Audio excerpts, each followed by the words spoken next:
I also see Ambassador Sanjeev Singla here, and welcome to him.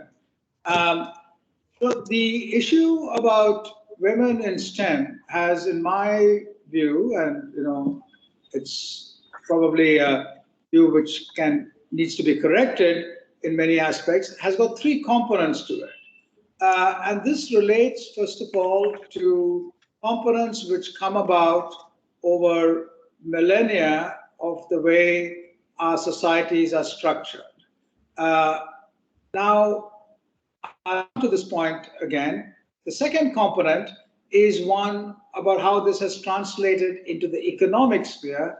And the third is a very structural component in the way our institutions function. Now, historically, the role of women in society has changed, and we don't have time to go into that in great depth. And there are reasons for which this has happened, related to the domestication of plants and animals and how families and societies are structured. Now, there is also, coming to the second point about the way economies are structured, there is a view, because of the first, that there are inherent limitations on the roles women can play in society.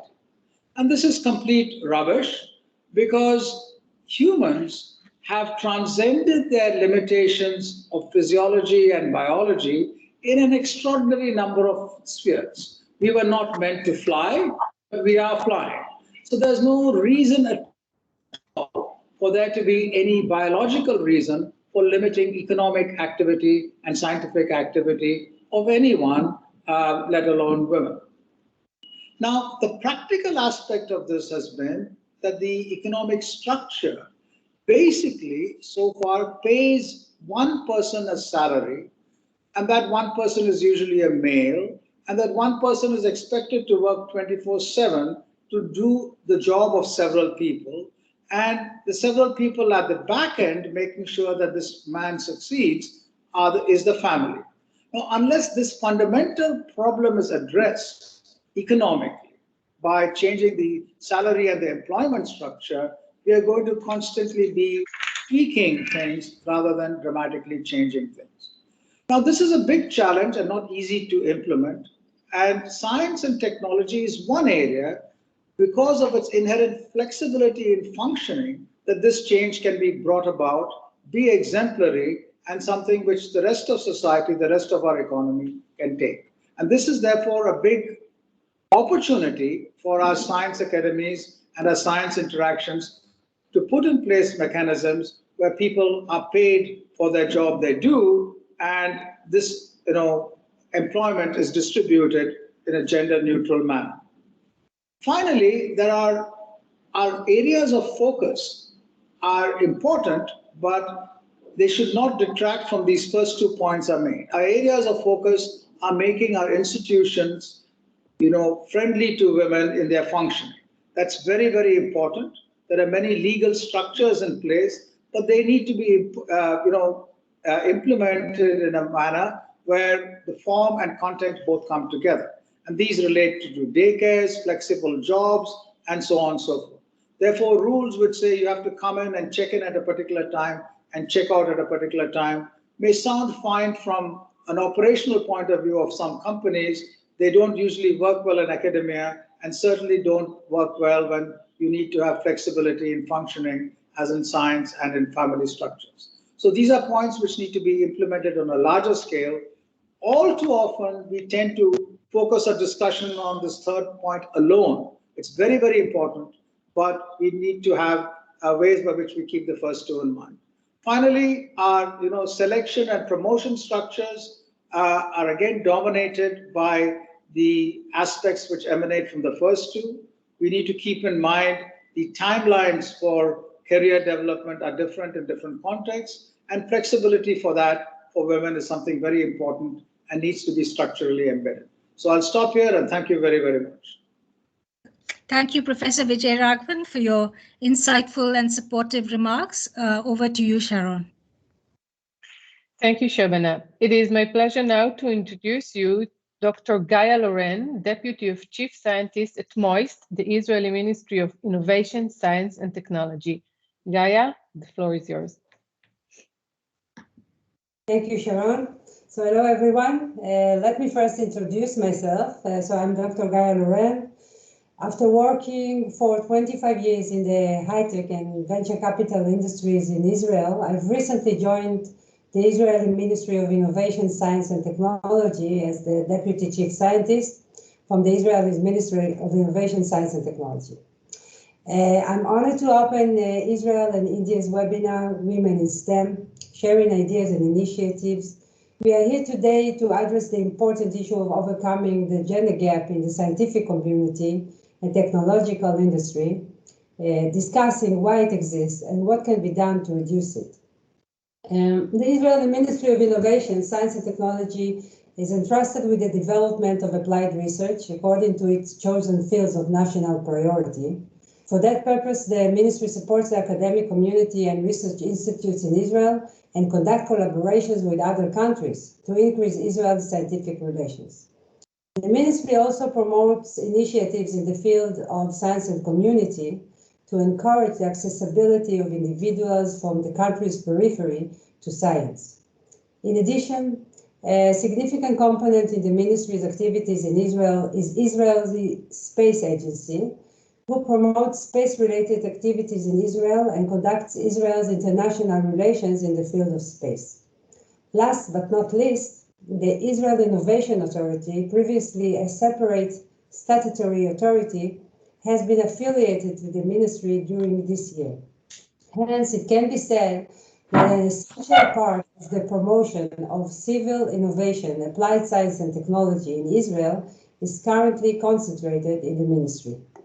Here lies an opportunity for the ministry to increase women's participation in all areas of scientific and technological endeavor in the academic community and in Israel's advanced entrepreneurial industry. The ministry considers the promotion of women in participating in STEM as an investment in the future of the country and is therefore proud that the Council for the Advancement of Women in Science and Technology works alongside it.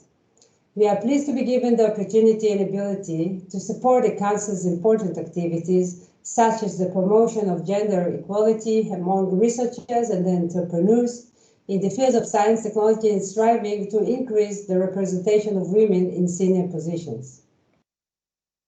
Israel is one of the leading countries in technological innovation and industry and have gained a worldwide recognition as a startup nation. Yet, the gender gap in these fields cannot be ignored. Unfortunately, the proportion of women starting at technology-based businesses is significantly lower than that of men. In addition, report studies from recent years indicate that women are often experiencing difficulties raising funds for their entrepreneurship. While they continue being a world leader in the high-tech industry, Israel attributes great significance to the reduction of the gender gap, and we are in the Ministry of Innovation, Science and Technology aspire to find more ways to encourage women to join the high-tech industry and along with its core technological entrepreneurship. The current webinar deals with two related issues that the ministry seeks to promote. These are supporting innovation and technological entrepreneurship and increasing the relative share of women in the technological entrepreneur community. The combination of the two will enable finding and creating innovative solutions to existing needs and new ones while addressing a wide range of populations. I'm confident that this webinar will pave the way for creative and helpful thinking on the subject and provide insights for supporting and accelerating the inclusion of more women in technological entrepreneurship in Israel and in India. I wish us all an interesting and successful webinar. Thank you, Dr. Loren, for your kind words. Shabana, back to you. I now request His Excellency Sanjeev Singla, Ambassador of India to Israel, to say a few words. Is he there? I saw him here, but his face has disappeared from the screen, so I'm not sure if he's there. I'm there. Can you hear sorry. me? Yes, we can. Yeah. Yes, thank you. Principal Scientific Advisor, Dr. Vijayaraghavan, Deputy Chief Scientist, Dr. Gaia Loren, Professor Shobna, Dr. Sharon, my friend Ambassador Naur Gilon, distinguished participants, ladies and gentlemen, namaste and shalom. I'm delighted to be a part of this half-day mini conference between India and Israel to promote greater participation of women in STEM. You know, ever since we enhanced our bilateral relationship with Israel to the level of a strategic partnership in 2017, it has been our endeavor to have a sharp focus on strengthening our partnership as two knowledge economies, and a key component of that involves intensifying our collaborations in innovation and research in STEM areas. Now, India has one of the world's largest pools of scientific and technical manpower that is engaged in both basic research and applied research in sciences. Given our demographic advantage, given the fundamental changes happening around us that impact our development priorities, and given the disruptive technologies which are accelerating around us, India has been encouraging our young scientists under the motto of innovate, patent, produce, and prosper. We are encouraging startups. Today, we have one of the world's largest number of startups. We are also encouraging and incentivizing women to pursue careers in STEM. And today, India has a greater share of women graduates in STEM as compared to many of the most advanced economies. Israel, of course, is known as the startup nation and has strengths in many niche areas. And there's a lot that we can gain from each other. Today's conference, aimed at exploring ideas and initiatives to encourage women in STEM, is, we are convinced, a step towards fulfilling the vision shared by the leadership of both of our countries to strengthen our strategic partnership that is anchored in research and innovation. The themes of government initiatives to promote gender inclusivity in STEM, encouraging women entrepreneurs, bridging gender gap in academia, highlighting the lives of women in science and research institutes in non-urban areas, they all underscore some of our shared challenges. We hope that structured exchanges and platforms like today's webinar would help to build strong linkages between our women scientists and technologists, as also encourage the strong network of Indian students who are pursuing higher education in STEM areas in Israel to act as a bridge to connect our two ecosystems. So I wish you a very productive and fruitful discussion. Toda Rabba and Hanukkah Sameach. Thank you, Ambassador. Over to you, Sharon. Thank you for the greetings. So I'm honored to bring you introductory remarks that were recorded by H.E. Naor Gilon, the Ambassador of Israel to India. Unfortunately, he couldn't join us today. So please share us his remarks by video. Amit? Yes. Hi, everyone. I'm very happy to be part of this webinar encouraging Indian and Israeli women to go into the fields of science and math. I think that there are a few advantages probably that I can see coming out of this webinar. The first advantage, it's another layer in already wonderful relations between India and Israel.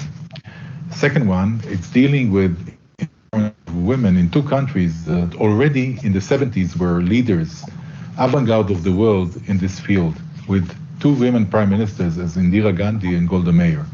And I think that our countries should come back and be world leaders in this field. Another element is the fact that women going into the sector of technology, which is probably the leading sector in many economies, surely in the Israeli one, but also in India, will make these women more strong and influential in society. And the last element, these sectors of technology are very conducive for the well-being of the people in the world with their developments and achievements. And I'm sure that the entrance of women, more women, into this field will give a boost also in this sense. So I wish everyone a wonderful, successful, and fruitful webinar. So we thank H.E. Naor Gilon and Shabana. Back to you. I now request Shri S.K. Vaishnavi, who's an advisor in the Department of Science and Technology, to say a few words. Namaskar, Shalom. It's a pleasure being here. And it took quite some time after we decided to have this webinar, maybe roughly about a year and a half. When we started the original discussions, we felt that there are areas in STEM where a lot of women researchers are coming. But then there are some areas which require course corrections, and these areas could be like physics, engineering, or hardcore sciences. So how we could enhance participation of women researchers in underrepresented areas of science and engineering, we thought we could make our deliberation upon, and we could learn from the best practices we are doing in both the countries. India, as Dr. Vijay Raghavan has also mentioned, we have already started a lot of programs. Ambassador Singla also mentioned about that, startups. What we have done that we are done 2 or 3 major programs in the researches, like bringing those women researchers who have gone out of science and to bring them back. That is one program. Second program is how to give incentive, more incentive to women researchers. Third program, which we have started in recent past, is promoting women entrepreneurships. We have recently launched another program that how we could bring gender advancement in transforming institutions, so called Gati. Here we are giving incentive to institutions where a fair balance in the gender equity is achieved. So a lot of initiatives we have started, and I'm sure government of Israel would have also done, realizing that participation of women researchers in Israel is also around 20%. So this needs to be corrected, and we thought today's our discussion would help us in understanding what are the best practices, and if there are some lessons, we could consider it for further adoption in our respective system. So thank you very much, and I'm looking forward for an exciting day. Thank you.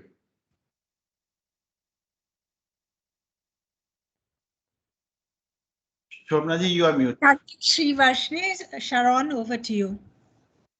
So it is my pleasure to introduce you to our last speaker in this session, Mr. Elias Luff, the Director of the Division for International Relations at the Israeli Ministry of Innovation, Science and Technology. Elias, you're on. Thank you very much, Sharon. I'm really excited to be here this morning or afternoon in India. We think in our ministry, this is one of our goals to promote and to develop more women participation in the fields of STEM. And we think this webinar is a great opportunity for both countries. The cooperation between Israel and India has a long way back. It started back in 1993 with signing the first scientific agreement between the two governments. And since then, we have already accomplished more than 60 bilateral mutual research, very successful in many fields of applied research. And we are looking forward to continue and to increase the cooperation between the two countries in the scientific fields. We hope, and we're looking forward to have more women joining us to our programs, and it will be our contribution to to have more and more women in those STEM research fields, also from Israel and from India, working together. So I wish us all to have a very fruitful and interesting webinar. I'm sure it's going to be one. And thank you again, everybody. So thank you very much, Mr. Luff, not only for your kind remarks, but also for establishing these great relations with the Indian DST, a thing that actually led us to this event today. So now, without further ado, we will move to our first session, where we will share with you some governmental initiatives that each of the two countries take in order to promote women in STEM. And our first speaker will be me. So I will now share my presentation. Let me see if I have it here. Can you see my presentation now? Yes. Yes. Yes, yes, very clear. Okay, good. So good morning to our Israeli audience and good afternoon to all of our guests from India. Thank you for joining us today at this great event where speakers from Israel and India will share ideas and initiatives regarding women in STEM. And I will start by a short introduction. My name is Dr. Sharon Rashi-Elkeles, and I'm the chairwoman of the Israeli Council for the Advancement of Women in Science and Technology, working in the frame of the Israeli Ministry of Innovation, Science and Technology.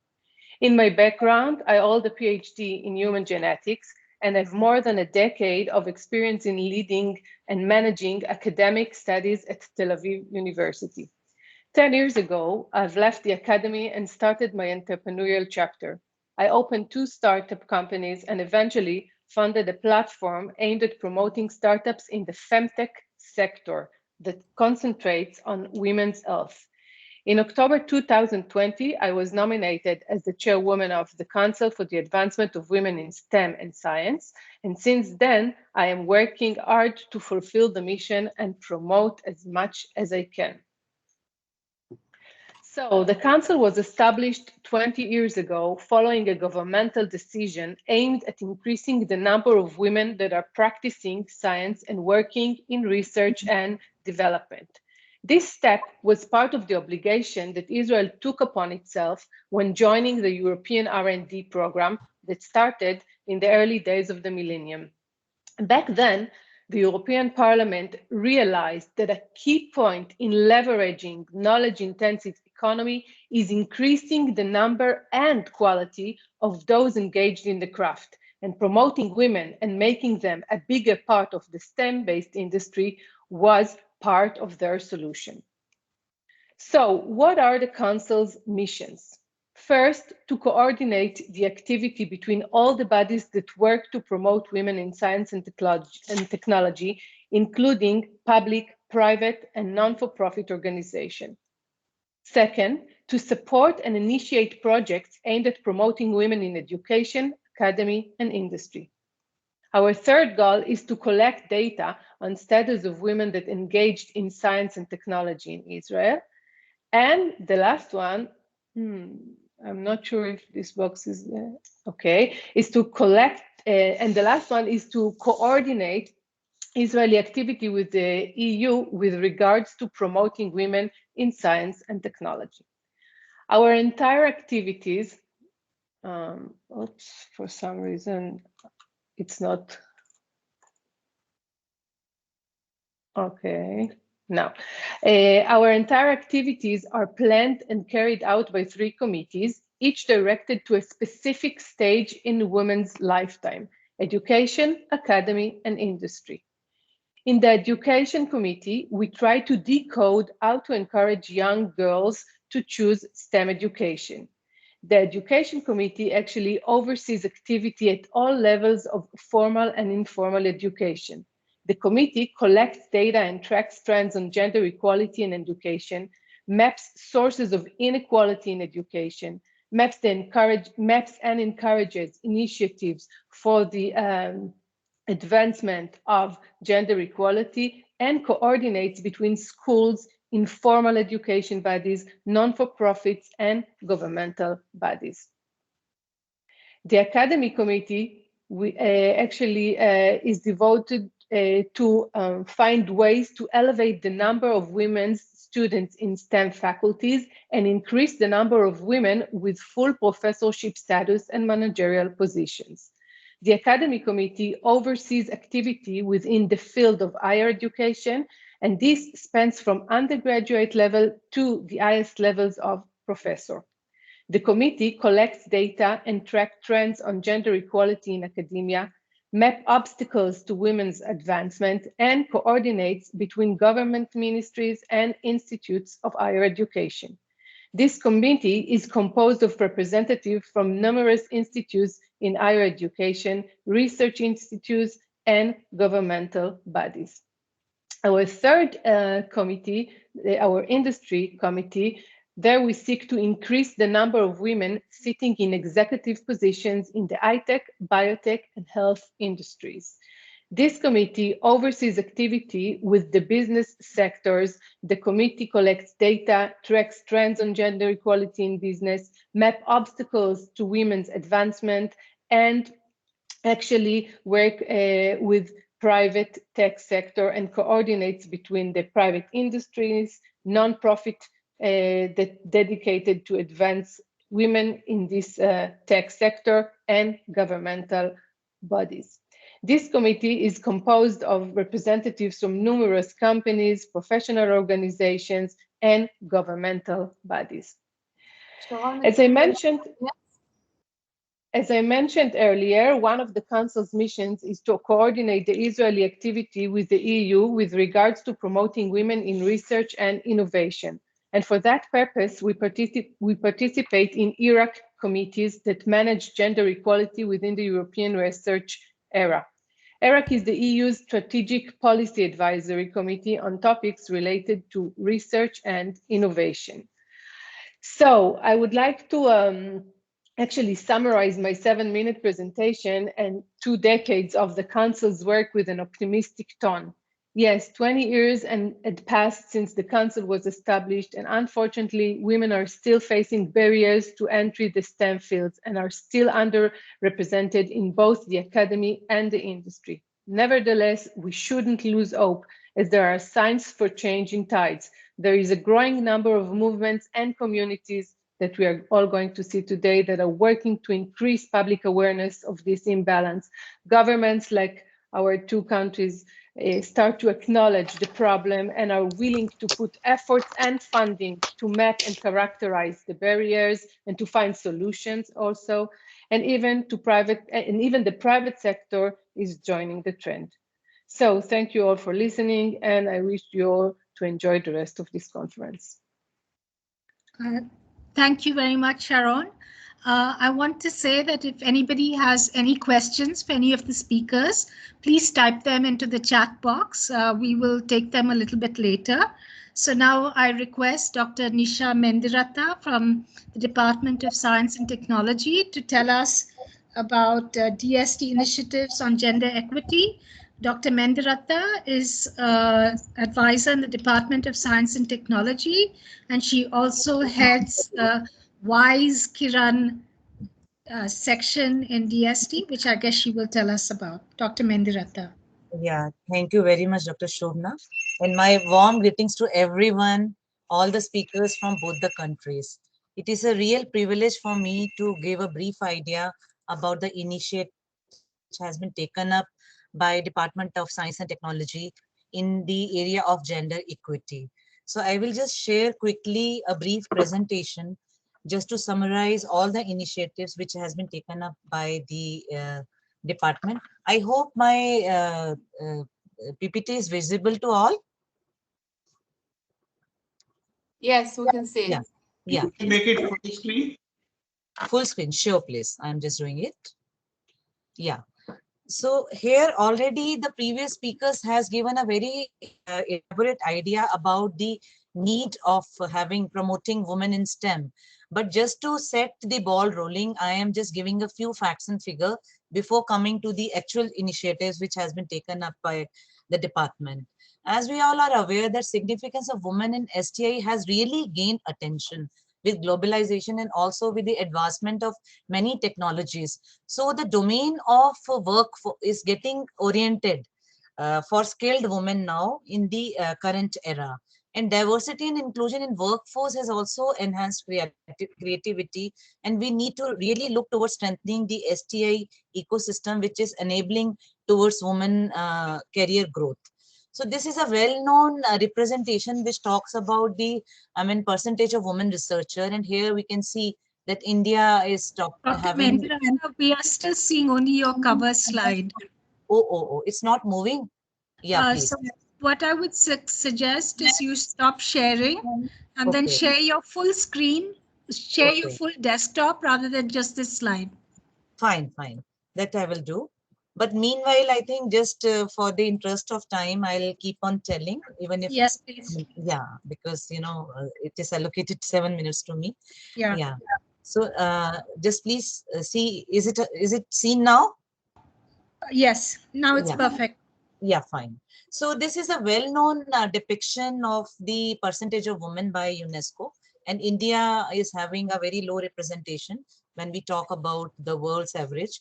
And this is a very interesting study which just captured the attention of everyone recently, in which it talks about the graduates in STEM are much higher in India as compared to various other important countries. Here you can see it's around more than 40, it's reaching around 50%. When we talk about the graduate level. But again, there is a downfall after PhD. We find when we talk about the women in research, there is a very, very steep decrease. So what are the reasons behind that? So as per one of the study which was carried out by one of the group, they say that there is a need to upskill them constantly. There are long hours which are not sometimes favorable to women researcher. And of course, they say it's a male-dominated environment, but some of the speakers and the participants here, they may disagree with that. And there is a social discouragement and also less pay compared to men. That is also another factor. So the issue is how to look into these challenges, how to overcome these challenges. So here I thought that just to sharing the thing that here the enabler should be system, society, support to the woman, and then self within the woman also that feeling should come that they are very strong and they can take up many things at par with men. But here I will just try to talk about the system. So here when we are talking about system, the policy interventions and government initiatives, they play a major role. I'm not talking about all other things at present. So when we are talking about the government initiatives, so then I am linking with the initiatives taken up by Government of India from the Department of Science and Technology. Actually, the whole issue took an active range in the 6th five-year plan, which was sometime in the year 1980. And first time, women in science aspect was discussed in detail by the government. And then onward, it is active charter in many organizations working in Government of India. And specifically for DST, a dedicated program for women started in the year 2004. It was at that time by the name Disha. Then it was changed to Kiran. And from 2014 onwards, it was Kiran. And now it is known as Vice Kiran, Women in Science and Engineering and Kiran program. So here I am just telling about the broad aim, and we are trying to work towards encouraging and empowering Indian women workforce in higher education and further in scientific R&D and technology participation. This is our main aim and vision. As already I mentioned, that we need to enhance the women contribution, to be at par with the world's average. I am not going to talk about all this because my previous speakers have already touched these aspects. And here, the thing which I want to say that DST supports women exclusive schemes with the mandate to bring gender parity. And broadly, we have tried to look into 3 aspects. One is human resource development. It is again for all walks of life, from women scientists up to girl students. I would like to emphasize here, for young students, we have dedicated program, which is very popular now. Infrastructure development we are looking at, and of course the policies which provide good enabling environment to the women in terms of their careers, enhancing their career pathway in academia, university and research organizations across the country. I just took this opportunity to give a broad idea about the many initiatives taken up by other major departments of the country as well. DST I am going to tell now, but DBT also, Madam Renu Swarup and PSA sir is here. They are also running many important programs, which I think she'll be covering. UGC, ICMR. They are also the active players in women schemes, in taking of women schemes forward. So now I'm coming to my division, which I am looking after. And here, you have 2 minutes. Okay, I will just summarize. So Women Scientist Scheme is there, which is in 3 themes, A, B, and C. Here we provide support to the women who have got break-in career. We provide them 3 years fellowship. Vigyan Jyoti is one program, which is for the girls who are in underrepresented areas all across the country. 500 districts we are going to cover in next 5 years. We have one Indo-US fellowship program for women, in which women researchers and faculty, they go to the place of their choice for conducting some research. And then Curie is another program which is towards infrastructure creation in women universities only. And Gati is another important program which Mr. Vaishnavi had just mentioned, which is a new program in line with Athena Swan. We have started right now. 30 pilot institutions are along with us.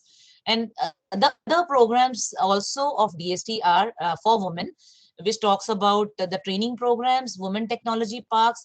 SCRB is another organization of DST who have got Women Excellence Awards, SCRB Power Fellowship Awards, and many more things are there, which I think due to paucity of time, I'm not able to show right now. So here I will not talk much because already Vijay Raghavan sir has spoken about many facets of policy, which he is leading here in DST. So draft STI policy 2020 is there online, in which a specific chapter on women is there, chapter number 7, which talks about the gender equity. These are the 6 tracks, and already these things have been mentioned by him. So I am just coming to the way forward part. These are the programs which already I mentioned, and we are going to take up those programs in much rigorous manner. So here I would like to just end with the quote that developing countries that have made remarkable social progress have done so primarily through the empowerment of women, which has also had enormous impact in terms of literacy, health, and economic well-being of family. So in summary, I would like to say that participation of women is extremely critical, and DST is playing a pivotal role in providing policy support, enhancing infrastructure, and motivating women at all level and age for the increased participation in STEM. And we are working for women and working by women scientists. That's what I want to tell. And thank you so much for listening to me. Thank you. We're already behind time, but there is one question from Abhijit Dhillon. It's, hello, Dr. Nisha. Can you please share some insights on how the Indian government is working on the infrastructure part of promoting women in science? If you can say something very quickly, perhaps you can say, take that question. Thank you very much. Infrastructure is one of the important issue which we thought women universities are there. We have got many women universities and colleges, but when we see the girls who want to pursue a specialized course, they are not having that kind of infrastructure available. So we are providing them support by giving them like equipment for setting up of lab, and especially in AI and IT, we are giving a lot of support to the women universities. There is a program called Curie. So at present, there are 8 universities who are on board, and we have started another program, Curie AI, Artificial Intelligence, which I can share details with you. And now we have made an announcement for women colleges as well. Just recently, we are planning to move to colleges as well. And here I would like to add on one thing. Another important program known Stuti is being launched by Department of Science and Technology to create infrastructure. And here this program is being led by Infrastructure Division of DST, and Vice Kiran is contributing or participating in that in terms of bringing women participation infrastructure facility. It is basically, I can share more details later on. Thank you so much, Dr. Mendiratha. We'll move on to the next talk. It's a keynote talk by Dr. Renu Swarup. She's a geneticist And until very recently, she was Secretary of the Department of Biotechnology of the Ministry of Science and Technology of the Government of India. She was chairperson of Birac, which is the Biotechnology Industry Research Assistant Council. And maybe she will tell us more about that. I will cut short my introduction and hand over to Dr. Swaroop. Thank you very much, Shobna, and a very good morning and good afternoon to all of you. And it's a pleasure to be here today for this Indo-Israel webinar that you are having in Women in STEM. As has been said, I think India and Israel have had a wonderful cooperation in terms of many activities. And I'm glad that Sanjeev said that even after 1.5 years, at least you've been able to bring it to this point where you could come together to discuss what could be the priorities that you take forward for women in science. And when Shobna spoke to me about this, there was no way I could say no, because this is a subject which is so close to my heart. And looking at how you could promote it between two countries which have such an excellent cooperation, I think this is clearly one of the areas which needs a lot of emphasis. And I'm glad that this is now being mainstreamed into the policy decisions between the two countries. We've heard the previous talks in terms of what really is about the Indo-Israel cooperation, the various schemes, the various initiatives that you have, whether it's the Ministry of Science and Technology or whether it's the various agencies which are cooperating. I think the key aspects that we need to cover, and Shobna did ask me to speak on women entrepreneurship, and I think I will focus on that. But before I go to that, it's important to understand that for areas of technology, we do need to have a very, very strong foundation. And I think that foundation comes in trying to see how you can bring the young girl students, the young girl child, and bring them towards science and technology. Whenever you talk about technology areas, it's important that we focus on the education, which is so key and critical. And that automatically then takes us to diverse fields in which they would want to move into as they get into science as a career, whether it's research in academia, whether it's entrepreneurship, whether it's other support areas which can support the science and technology field. I think what we've all agreed upon, and that's really why we are here, is that unless we have policies and enablers which facilitate the implementation of the schemes that we envisage, it's going to be difficult for us to take it ahead, because the governments have wonderful schemes that we put into place. But it's important that we see an excellent implementation of these, because if you have to ensure gender parity, it has to be across all areas. When we look at statistics, we do see that, and Nisha just showed you some of those very key statistics, that you have excellent programs which can actually bring in the women into the undergraduate and the graduate studies, and then what we conventionally call the leaky pipeline, as they say, that we do lose them as they go into PhD and then they go into various other entrepreneurial programs. The reason is, of course, the ecosystem that we build and develop to enable this to happen. For the science and technology education, we've heard about the various activities, whether it's the infrastructure which is being created, whether it's the university systems, whether it's trying to see how we can bring girls from different districts and take them forward. Similarly, for the entrepreneurship ecosystem, I think the government of India has put in a lot of policy enablers to see how we can promote that. One, of course, is clearly when we had the Startup India action plan, which was launched in 2016, there was also a program that was launched, and that was by our Prime Minister, which was called the Stand Up India. And that Stand Up India was primarily to look at microcredit schemes and other financial resources which can facilitate women entrepreneurship to take on. As you would understand, within the country, we have different socio-cultural requirements. We have different models in which we have to operate. One is, of course, looking at the technology entrepreneurship, which is for high-tech technologies, which is for looking at things that we've just spoken about, AI, You're talking about biotech, and you're talking about ML and many others, whether it's physics or mathematics. But there is also a very important entrepreneurship role that we have to look at, and that's for our women in the rural sector, the self-help groups, looking at those areas. How do we promote those aspects as well? So we have different enablers that we've been able to put together. And these gender-related schemes, whether they are based on the education, on the infrastructure, or on the financial empowerment, are so very important, because for entrepreneurship, it's very important not only to empower them technologically, but also to empower them financially. Because unless and until you do that, that's one of the biggest bottlenecks that we have. When we see why is women entrepreneurship not moving ahead, it's because of the financial. You need to ensure financial inclusion. And I think that aspect is what, from the government of India, we've been looking at, whether it's the Department of Science and Technology or the department which I was leading, the Department of Biotechnology.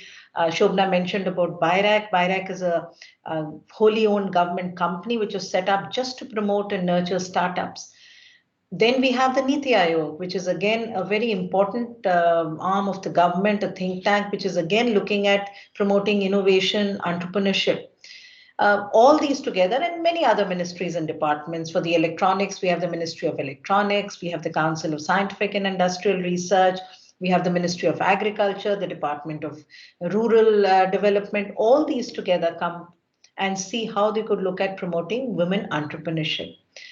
We have dedicated women incubation centers, whether they're called by different names, called technology parks, or called incubation centers, or called women translational centers, or women, entrepreneurship centers, entrepreneurship development cells, different sets of names. The purpose is, and also, as I've said, we have rural entrepreneurship centers. So they call, and primarily India being a biodiversity rich country, we focus on the bioresources. So we call them the rural bioresource centers, where we facilitate not just the deployment of technologies developed within academic institutes, but fine-tune them to the needs of the rural sector and see how you could help convert and set up self-help groups. So that has been a very major activity that we've done at the rural sector. But then, of course, these large number of technology centers that we've been able to establish as well. If you look at the scenario in the last couple of years, even if I talk about the last 5 years, India has been clearly a startup hub, and we have been having a large number of startups and others who have been, promoting entrepreneurship activities. And women, we started with a very minuscule number of which was single-digit percentages of women entrepreneurs. Today, we are really increasing that. And roughly, it would be in different sectors. In the biology and the biotech sector, it would be about 20 to 25%. Low numbers still lots to achieve before we reach the gender parity of 50-50, but at least we are moving in that direction. So I think some of the key aspects that we would need to focus on is what is it that we need to do to overcome these, because as I've said, there is clearly a socio-cultural environmental change that we need to bring in. It's not just about bringing in enablers, but it's also empowerment. So it's both enabling and empowering this women, for women entrepreneurship, the whole ecosystem. It's looking at what really are those cultural restraints that they have. How do you overcome those? What are those traditional roles which have been set out for women? How can you change these? Because we generally have very traditional roles that we set out, and we say, okay, even if it's a woman entrepreneur, they cannot go beyond these sets of technologies. I think it's sort of changing those mindsets to be able to give them and mainstream them into whatever we are doing, whatever role that we are playing. And for this, it's very important. And here, I think the two governments need to play a very major role, which we are doing. In fact, most of our collaborations that we do with many other countries, we have focused exactly on this. How do you create those policies and those enablers, which, as I've said, not only enable them, but also empower them technologically and financially? How do you improve that ecosystem, which allows for women to become part of the mainstream of entrepreneurship? Here, and I know Shobna is running behind time, so I would not want to get into too many details, but I'd like to share that when I said we have about 25% women entrepreneurs, we have schemes in which young students can actually be given financial grants. So you help academic spin-offs to come out from universities, come out from IITs, engineering colleges, and set up their own startups in these incubation centers. So they have an initial ignition grant that we give them. As they move with the ignition grant, they get their prototypes finalized. We then give them a development or their final idea development validation grant. But what is more important is we connect them with large networks of industries so that these ideas that they have get mainstreamed into the larger industry networks, and they move then through the translational phase. And let me say here, in these COVID times, we had a lot of issues, but I think one sector that came up was the biotech sector. And clearly, we had a large number of women entrepreneurs who came up with excellent S&T solutions, which today are not only available for within the country, but these are also solutions which are available outside. One suggestion which I would like to make is, as one of the recommendations for your women entrepreneurship, India and Israel have an excellent cooperation in S&T. We have, and we could look at programs which would be connecting our incubation centers. And I know that we've done this earlier, especially the medical devices sector, one area which Israel is so well known for and India has the strength for. Again, an area in which women entrepreneurs have come up extremely well. It's an interdisciplinary field. It brings in the physicists, it brings in the clinicians, it brings in the chemists, it brings in the mathematicians because of the AI diagnostics tools that we are looking at, and of course the biologists. Through these Incubation Connect programs, you can actually have connections of the entrepreneurs on either side. We've done it extremely well for some other areas. We've done this for clean energy. We have set up these what we call sister innovation hubs. We've set it up with the US, we've set it up with UK, we've set it up with the Sweden and Finland. I'm sure with Israel, we could look at a model of an Incubator Connect program where we can encourage women entrepreneurs. We have at least 10 extremely well identified mature incubation centers just for women. We have women universities. We could connect these and make a very well-connected women entrepreneurship Indo-Israel connection program, where you could have not only exchange of incubate the entrepreneurs on either side, but also the mentor network. The technology institutes who are engaged, they could be associated. So you have a larger pool. And the most important aspect for entrepreneurship is you actually then can showcase them and connect them to the investors. So it takes you to the market access as well. So I think these are some ideas that I had. I thought I'll share them with you. But just by saying this, we are on currently a stage where our growth trajectory looks so very beautiful, but incremental changes would not help. We need to do something different where we could bring in an exponential growth rate. And this can clearly happen with India and Israel coming up with a totally new innovative model. And let's be the first to do it. I'm sure for women entrepreneurship, I know we don't have a Connect program only for women entrepreneurship. So maybe Indo-Israel could be the first one that we can take on. So thank you very much. And thank you, Shobna, for having me here. Good luck to all of you. And I hope you have a wonderful session with some excellent recommendations. Thank you, Shobna. Thank you all. Thank you, Dr. Swaroop, especially for making a very concrete and interesting suggestion for bilateral cooperation. There's one question for you. It says, Dr. Swaroop, this is Shobana Sharma. What percentage of Birac proposals are taken up by women in the last 10 years, and has it improved with time? Okay. So, Shobana, very interesting question. Yes, my first answer, it's improved with time. As I said, the number of applications would be larger. I mean, they would actually be, and let me not restrict it only to Birac. I will actually say DVT and Birac both, because that's how we've looked at it. We would have nearly about 50 to 60%. But then we have an advantage of biology anyway being, women being attracted to biology in a big way. But if you look at the entrepreneurs, as I said, we began with single-digit numbers. We just had 5% and 7%. Today, we have something like 20%, 22% women entrepreneurs that we support. And in DBT, if you look at the investigators, that number has really gone up to somewhere near about 40%. And I'm not talking about the women oriented schemes of biocare, etc., which are only for women. I'm talking about the general. So they are about between 30 to 35% if you look at the general. So we're doing pretty well, but let biology be an example for other areas, and let's see them happening in other areas of science and engineering as well. Thank you. Thank you, Dr. Swaroop. There is another question for you in the chat box, but in the interest of time, maybe we'll move on, but you can look at the question in the chat box. It's not that related to today's theme. That's why I'm not taking it. Sharon, over to you. Thank you, Shobna. So after hearing what is being done in India in order to encourage women's entrepreneurship, we will now hear two examples of special activities that are being done in this matter in Israel. I'm delighted to invite Ms. Hilah Wilbrenner, the Managing Director of Techstars Tel Aviv and the founder of Yazamiyot, the largest female entrepreneurship organization in Israel. Hilah is a serial entrepreneur in high-tech industry for over 15 years, and in 2015, she was named top 100 influential people in the high-tech industry.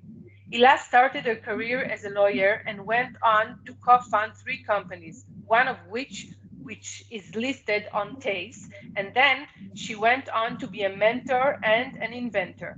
Hilah is a true believer in innovation and team spirit and is currently the managing director, as I said, of Techstars Tel Aviv Accelerator. Hilah is going to share some of her insights regarding promoting women entrepreneurs locally and globally. Hilah, the stage is yours. Thank you very much, and I couldn't be happier to be here. I've had some interaction with the Indian government and initiatives regarding female founders, and I know everything is very exciting, and I'm glad to share from our side our initiatives and hopefully come up with actionable items together. Let me just share my presentation quickly. Okay, it's not sharing. 1 second. All right. Thank you. Can you all see it now? Yes. Excellent. So I'm going to talk a little bit about Yazamiyot, an organization I founded about 10 years ago with over 8,000 female founders. I think it's a great example how we actually take entrepreneurs together and how we promote using initiatives that are very practical and actually partner with incredible international partners to do this. So what we have done in the last 10 years to grow our business is actually come up with programs that actually help female founders penetrate different markets. And some of our partners and programs included here are, for example, with Google, with Microsoft, with AWS, with various universities. And what we've tried to do all this time is actually take female founders and help them bring themselves forward, lean in, and actually cooperate with some of these big partners who actually wanted to lend a hand and actually help these female founders get founded and actually start their own business. So a little bit about myself. You've introduced me so nicely, so I don't want to go on speaking about this, but I only will say that I was always the only female in the room. So when I raised over $50 million in my life, I was always meeting investors that were male investors. I was looking around and seeing the terrible 5% female founders that we have overall in the industry. And I kept thinking to myself, why is it? And how can we take practical measures to actually make it happen? So on our management team are all these wonderful founders, but actually what we have done lately is went up from 2011 to today to 8,000 leading entrepreneurs, some of which are still in a very early stage, but some unicorns. And what we've decided to do is actually lend a hand and help these female founders actually get funded and actually penetrate and bring up the numbers.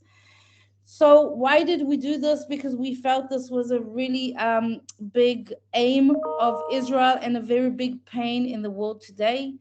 Techstars, for example, I'm the managing director, has 60 accelerators around the world. We're the biggest seed investor in the world today. And what I've seen all the time, also sitting on the DEI committee of the global Techstars team, is that this pain is very, very global. But I want to say that I feel in Israel we've made amazing progress using all of these partners. And I feel the more global innovations and the more global partnerships we have, especially with India and places like this, the better we can get at what we actually do.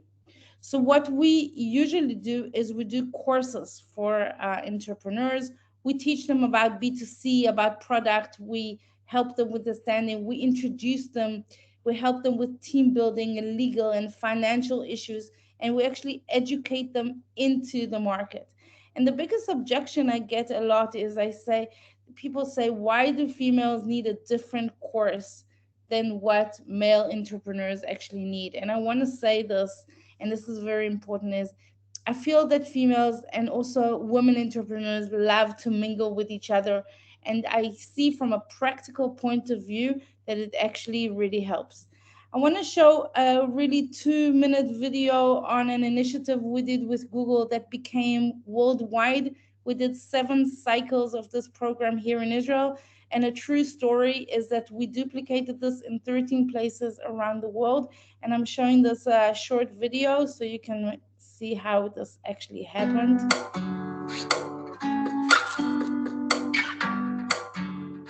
Put it on full screen. Being at home with a baby for a couple of months just didn't make any sense to me.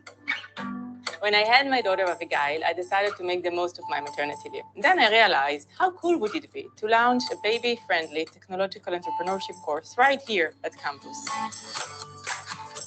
We had so many applications to join the course. We landed up with a great mix of entrepreneurs and ideas.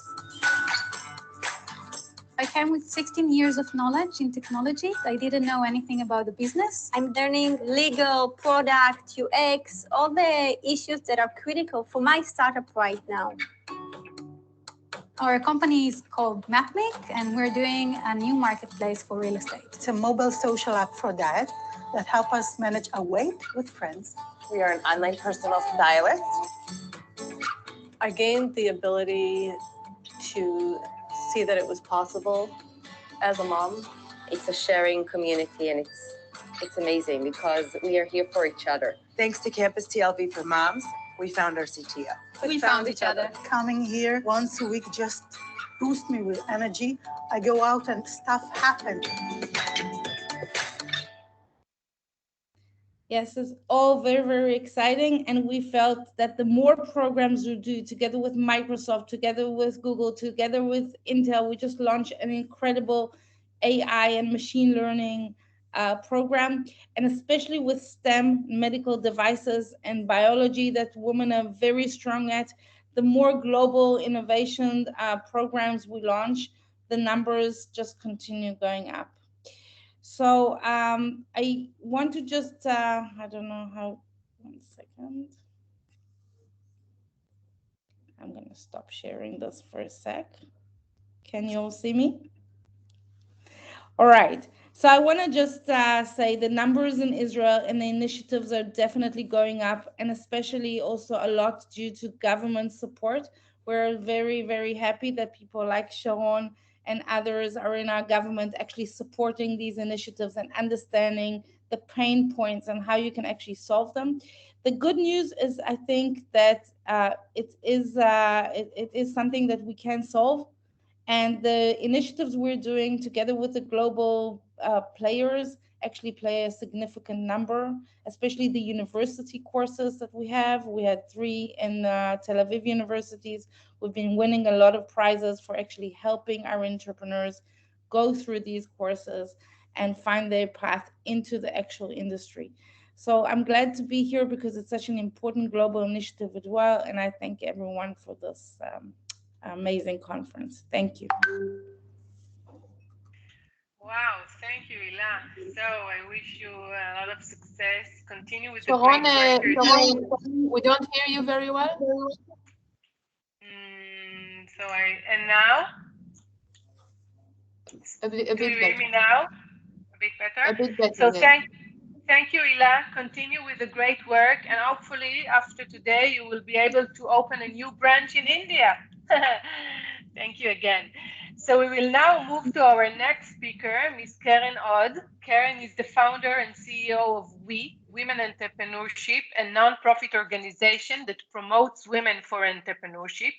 Karen holds a bachelor degree in industrial engineering and management from Ben-Gurion University. She did her military service as an officer, veteran of the Cyber Intelligence 8200 unit. Previously, Karen worked at Deloitte as a technology consultant, and alongside leading WE, Karen is also an R&D project manager. She writes a regular column for Forbes magazine and lectures in various companies. Karen was chosen as for Forbes as a 30 under 30 list for 2021, and she will now tell us about WE, Women Entrepreneurs from the Academy to the Industry. Karen, you're on. Thank you, Sharon, for the introduction, for the invitation. I'm so happy to be here. Just let me share my presentation. Just a second.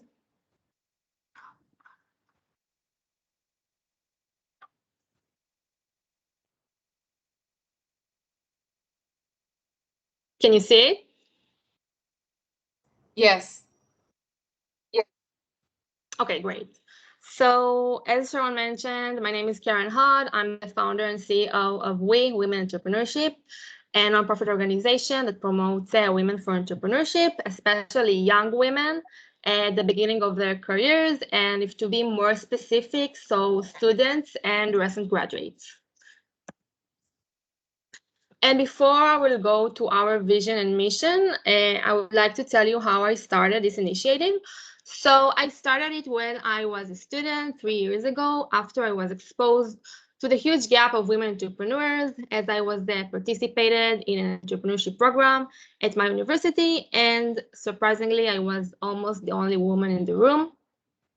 And then I decided to create a platform just for women students interested in entrepreneurship, and I decided to do it by opening a female entrepreneurship program at my university, and now it became a nonprofit organization with branches across Israel and the US, and hopefully in more countries in the future, maybe India.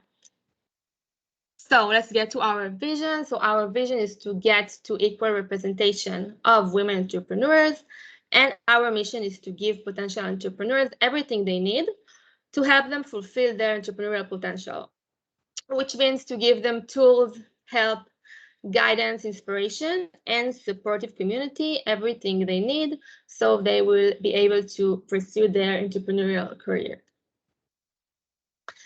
So why we, why us, and what are we different from other organizations?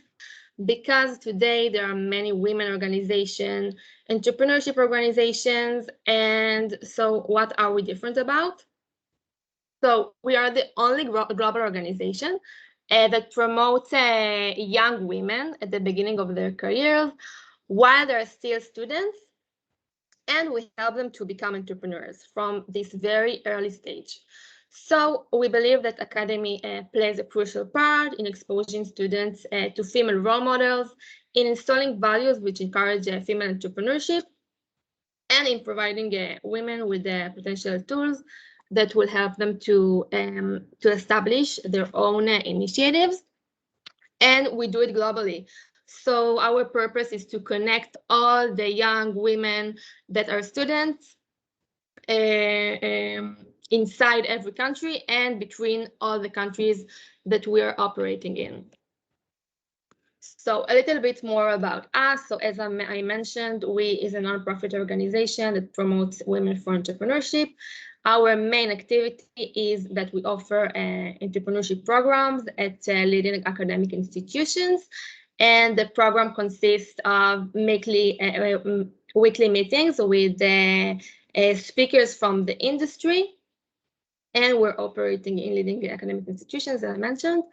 And we also have an exclusive closed community for the WE graduates, where the students continue to get tools, inspiration, and guidance after they graduated from our course. So our goals are to help develop the professional capacity of aspiring entrepreneurs, provide them with the tools and everything they need, and to help them start their own ventures. Also to advance the fellowship and to establish a supportive community of female entrepreneurs, to increase the ratio of female entrepreneurs, and to become a model for other academic institutions. Hopefully it would be us that will operate in these campuses, but if it's not, it's okay. So what do we do? So we do networking. We is also a platform for networking with the participants, with the graduates, and with our speakers. We also do support and guidance throughout all stages of establishing a venture. We do training by internship, workshops, events, conferences that are all exclusive to the WE community. And we also, we did field visits. Now in the COVID period, we stopped it, but hopefully we'll get back to it in the future. So it's basically to go to see how a startup works from the inside. We also give practical tools, and the purpose is to get these young women to understand the process of entrepreneurship. And we also give inspiration. We meet these young women with role models that they can learn from, and to see that if they did it, so the participants can do it themselves as well. So here you can see our syllabus. We really teach everything from the beginning, starting from ideation to validation, how to choose your co-founders and your team. They learn about communication and business tools. They learn how to do market research, how to get funding, how to pitch their ideas to investors. They learn about financial and legal aspects, and they are exposed to experienced entrepreneurs, and they hear their personal story.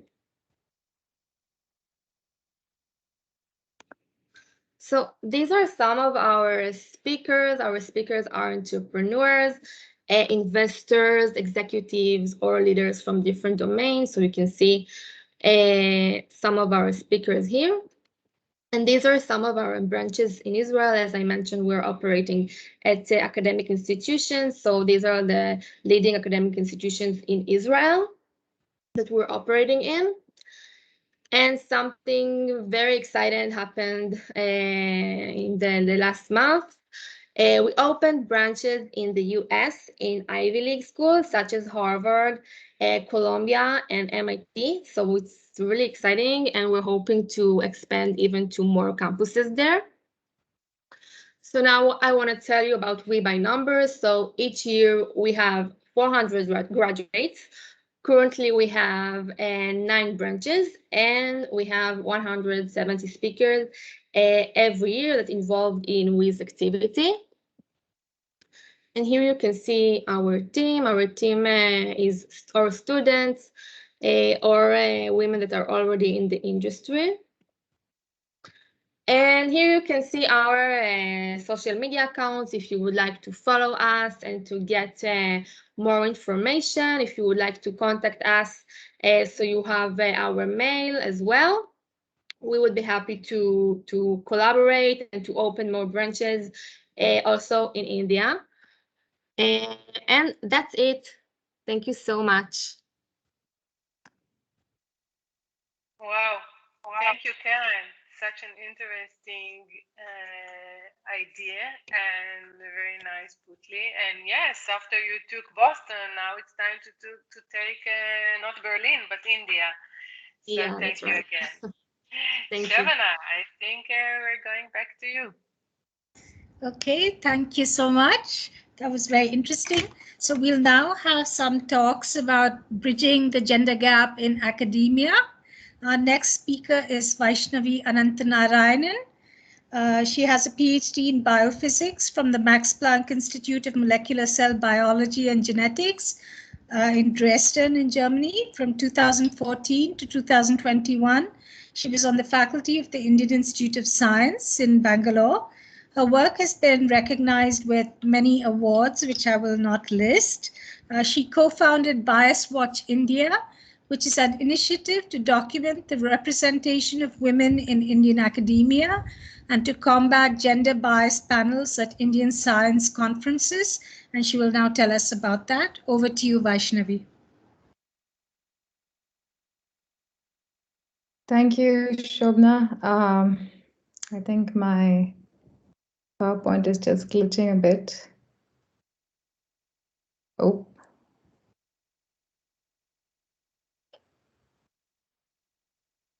It's Okay, fine, yes. Vaishnavi, we see it. Oh, okay. All right, great. Do you see my presenter note? No, right? No, we don't. All right, okay. Thanks again, Shobna, for the introduction, and I'm really happy to be here today to give you an overview of the work that we've been doing with Bias Watch India. So Bias Watch India is essentially an initiative that I co-founded with Shruti Muralidhar as a collective to help highlight the lack of women representation and to highlight gender imbalance in Indian STEM talks, conferences, workshops, and panels. To give you a brief history, we started end of June 2020. Just a second, Vaishnavi, can I request that everyone mute themselves except Vaishnavi because we're getting some disturbance. Thank you. Vaishnavi. Oh, all right. Yeah, so to give you a brief history about Bias Watch India, we started end of June 2020. And technically, we were essentially frustrated at the lack of women in conferences that we kept seeing being advertised on social media. And in fact, Shruti, who's pictured here, she tweeted out asking if we could do something of Bias Watch Neuro, but for all of Indian science. So Bias Watch Neuro is an initiative founded in the US, if I remember correctly, that highlights the representation of women in neuroscience conferences across the world. So we wanted to do something of this sort, but for all of Indian science. And so essentially what we do, we think is important because Indian science does have a dearth of women voices and representation. Women scientists are also regularly excluded from conferences, panel discussions, and awards, and that's something that happens quite frequently. And Bias Watch India was formed to highlight these inequities and to provide real-time and actionable data as a basis for future remedial steps. Our mission is essentially to increase awareness of panels or panels that comprise solely of men, and therefore to prevent them in the future. We'd also like to document, of course, the lack of women representation in STEM fields in Indian academia, and to also provide up-to-date data on base rates for future policy making. I'll just touch upon what these base rates are in just a bit. But we also want to empower students and other academics to call out and essentially be aware of manels and how to avoid having them in the future. So the way that we go about doing the work that we do is essentially collect some data Vaishnavi, which slide should we be seeing? Because we're still seeing why is our work important. I think somebody's taken control of my presentation, so I'm not able to. All right. Somebody else is actually controlling my presentation. It's asking me to sync to presenter. Let me try and take control again. There we go. Okay, I think it's yeah. Yes. Apologies, not quite sure what's happening, but yes. Do you see my data collection slide? Yes, we do. Okay. So the way that we go about doing the work for Bias Watch India is to first collect data on women speaker ratios in conferences. So we do this by reaching out to our Twitter followers or visiting the web pages of conferences themselves. And we typically get something that looks like this, which is a poster for a conference that was held sometime in 2020, if I remember correctly. But essentially, if we go through the speakers list of conferences such as these, we get a women speaker ratio. In this instance, it turns out to be 6 out of 18 women speakers, which is a ratio of 0.33. So this is, of course, the women speaker ratio for this particular conference. But for this number to make sense, we have to compare this against ground reality, which is essentially the proportion of women in Indian academia. Unfortunately, this is a number that does not exist in the public domain. And so what we resorted to is actually calculating these numbers ourselves. So we define the base rate as the ratio of number of women scientists or faculty members to the total number of scientists or faculty members. And we do this by institute or university, but we can also do this by field, such as physics, math, chemistry, and so on. And we get a base rate for all of Indian science as a result. This is an example of the Indian Institute of Science, where I used to work previously. We essentially visit the web pages of institutes. Typically, they are updated, but there are some issues surrounding that as well. But we physically we visit these web pages and visit individual department web pages as well to get base rates for biology, chemistry, and so on. So when we do this, what is the base rate of women in Indian academia, or the proportion of women in Indian academia? So we've surveyed 97 top-ranked Indian universities and institutes. And if you look at the base rate across science as a whole, we see that the number is only about 0.13. So essentially what this means is only 13% of Indian faculty members are women. And if you break this down by field, you see that biology has the highest at around 26% or 0.26. And the rest of the fields range anywhere from 0.09 for engineering to 0.16 for math. So overall, the base rate of women in Indian academia is only about 13%. And this, of course, matches with numbers from UNESCO that we saw in a previous presenter slide as well. Now, when we compare what happens in the context of women speaker ratios in conferences, we've actually surveyed 293 conferences. This is just looking at conferences that we documented between June 2020 and August 2021. We have 293 conferences that we've looked at. And across the board, we see quite a disappointing pattern, which is that women are underrepresented. So I'll just take you through what this means here. The base rate is indicated with the red line, and the median proportion of women speakers for conferences held in a specific field is indicated with the white circle. So for instance, in biology, the base rate we saw from previous slide was 26% or 0.26. And when we look at the median proportion of women speakers in conferences in biology that were held between June 2020 and August 2021, this was around 0.2. So what this is telling us is that women are actually underrepresented in conferences in biology on an average. And this is true for almost all of the fields that we've looked at. And if you look at all of Indian science, this is actually conferences that couldn't be classified as belonging to any other field. So these are general science category that we put it in the general science category. But essentially across the board, we see that typically conferences underrepresent women. Given the fact that you have so few women to begin with, the fact that you underrepresent women is quite alarming. And in fact, another thing that you probably have seen from the slide here is the number of data points you have at the 0 line. So what these are actually indicating is the propensity of males at conferences that are held in India. And this is quantifying this a bit more. So the black circles are conferences that had 0 women speakers, proportion of conferences that had 0 women speakers.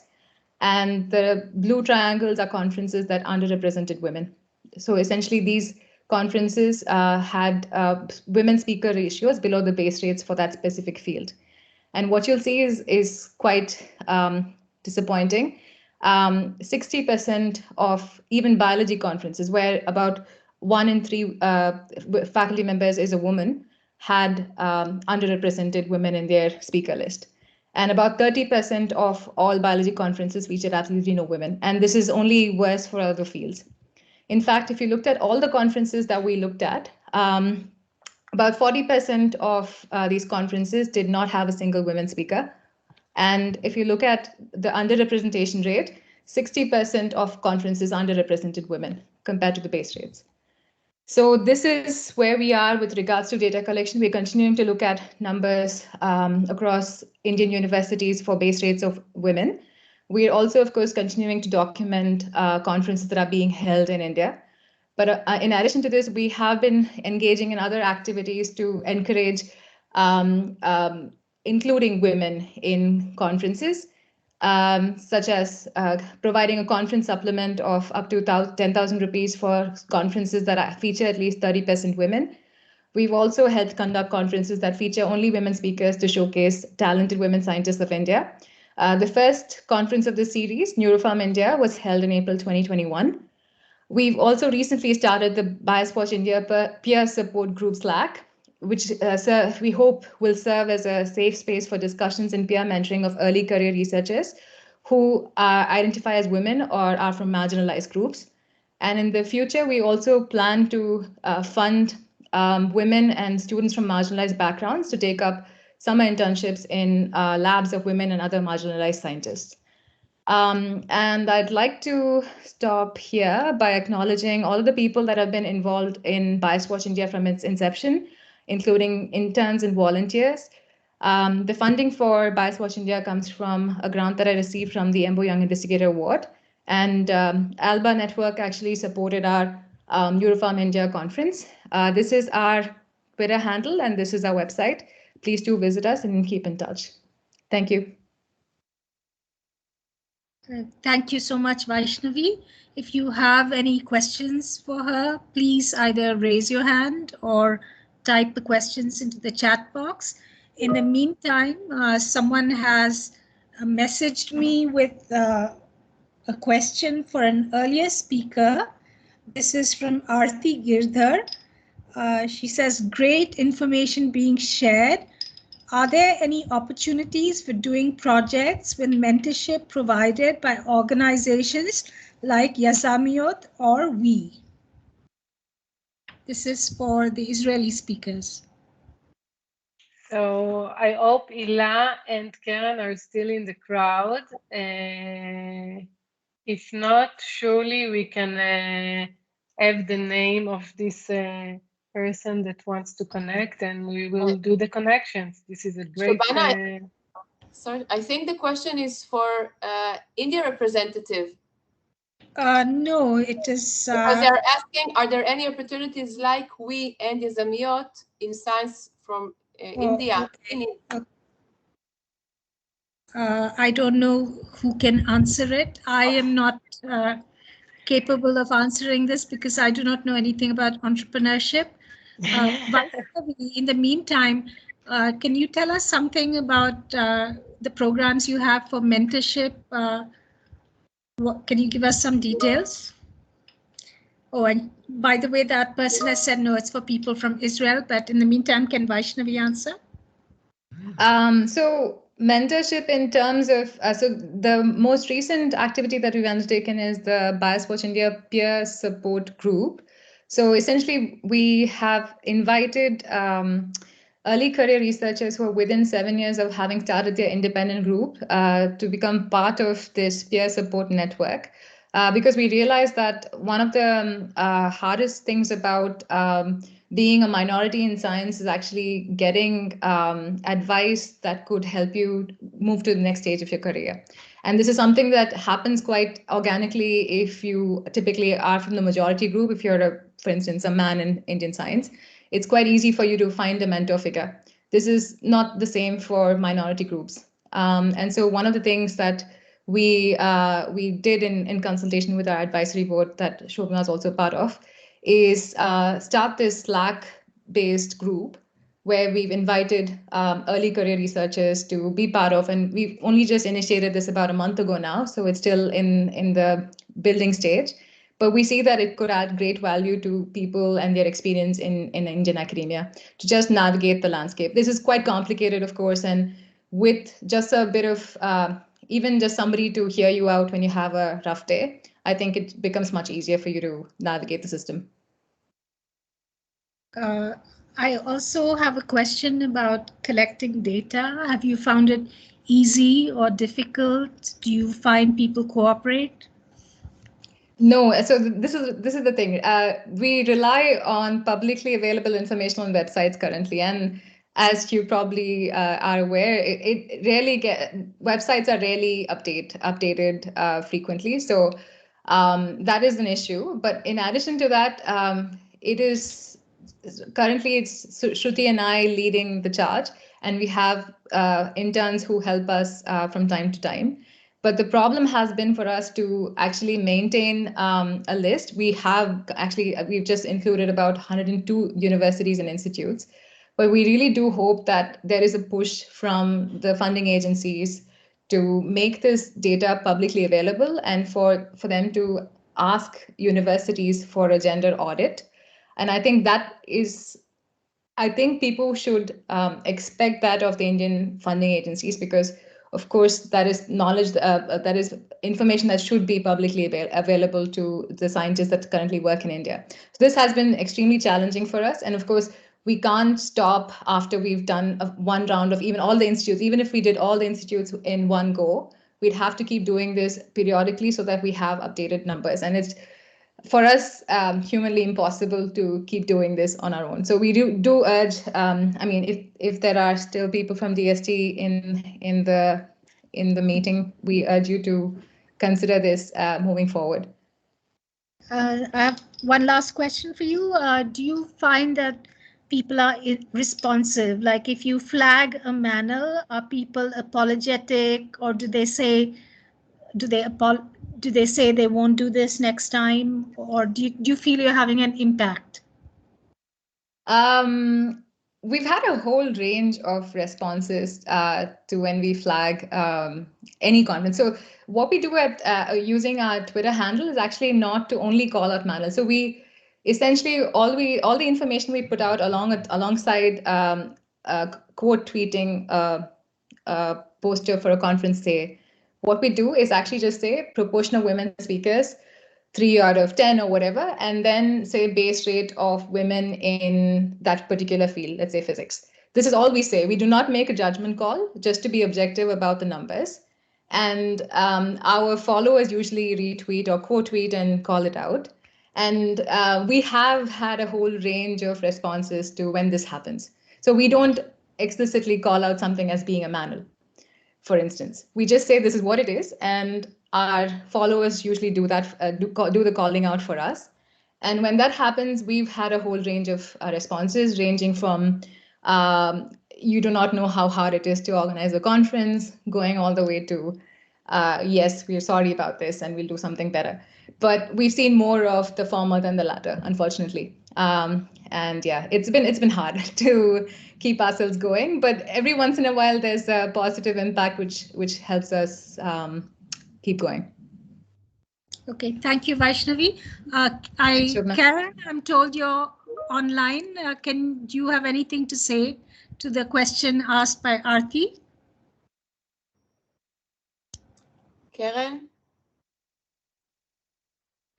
Yeah, I've just answered that we definitely can do that. And if someone wants to create a mutual program, they're more than welcome to contact us with the mail I added in the chat. And you can also see our LinkedIn page and see our activity, and to decide if you want to be involved in any of these activities. Okay, thank you so much. And over to you, Sharon. Thank you, Shobna. And before introducing our next speaker, I will just say that Yazamiyot community is working international, and they do have a nice web internet, so a website in the internet. Being a director in this community several years ago, I was a part of launching it, so you might as well use it. And they really want to go and work with people in India, so yes, please contact them. And Yes. if you need help in Yes. reaching them, Yes. okay. Just So, sorry, hi, I dropped Liza. off. Yeah, I'm here just to say I'm sorry. Yes, of course, we're very open to working globally, and we already have some mentors that have contacted us, and we're happy to have them over in our office hours, various programs, delegations. courses. So we're really open, and please contact us either on the website or me directly on LinkedIn or anywhere else. I'll put my email here as well. Great. Thank you, Ila. So it is with great pleasure that I introduce you Professor Rachel Erard, which amongst all other virtues, she's also a valued member in our academy committee. Professor Erard combines a longer career academy, practice, and social activism. Upon her appointment in 2012 as the University President Advisor for Gender Equality, she initiated the Israeli University President's Advisors Forum. Under her leadership, the forum has developed a national program of advancing gender equality in universities, which was adapted by the Authority of Higher Education here in Israel. The program is implemented since then, and intensive progress of changes is going now. Professor Erard will talk about breaking through the stubborn gender gap in academia. Rachel, the stage is yours. Thank you, Sharon, and I'm very excited being here. And as I traveled few times to India and worked there for short periods of time, so I'm really excited to be again with colleagues from India.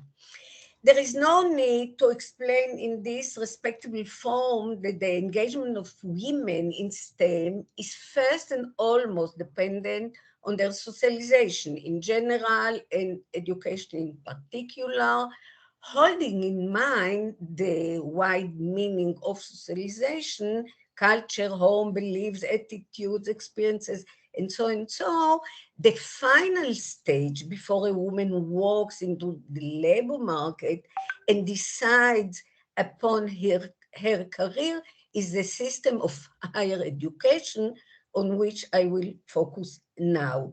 I will present... Can you change your presentation mode? Because we see everything. You see it? Everything, לתצוגת מציג. אנחנו רואים גם את השקפים שבצד. Okay. So you know already that it's 12 slides. Okay.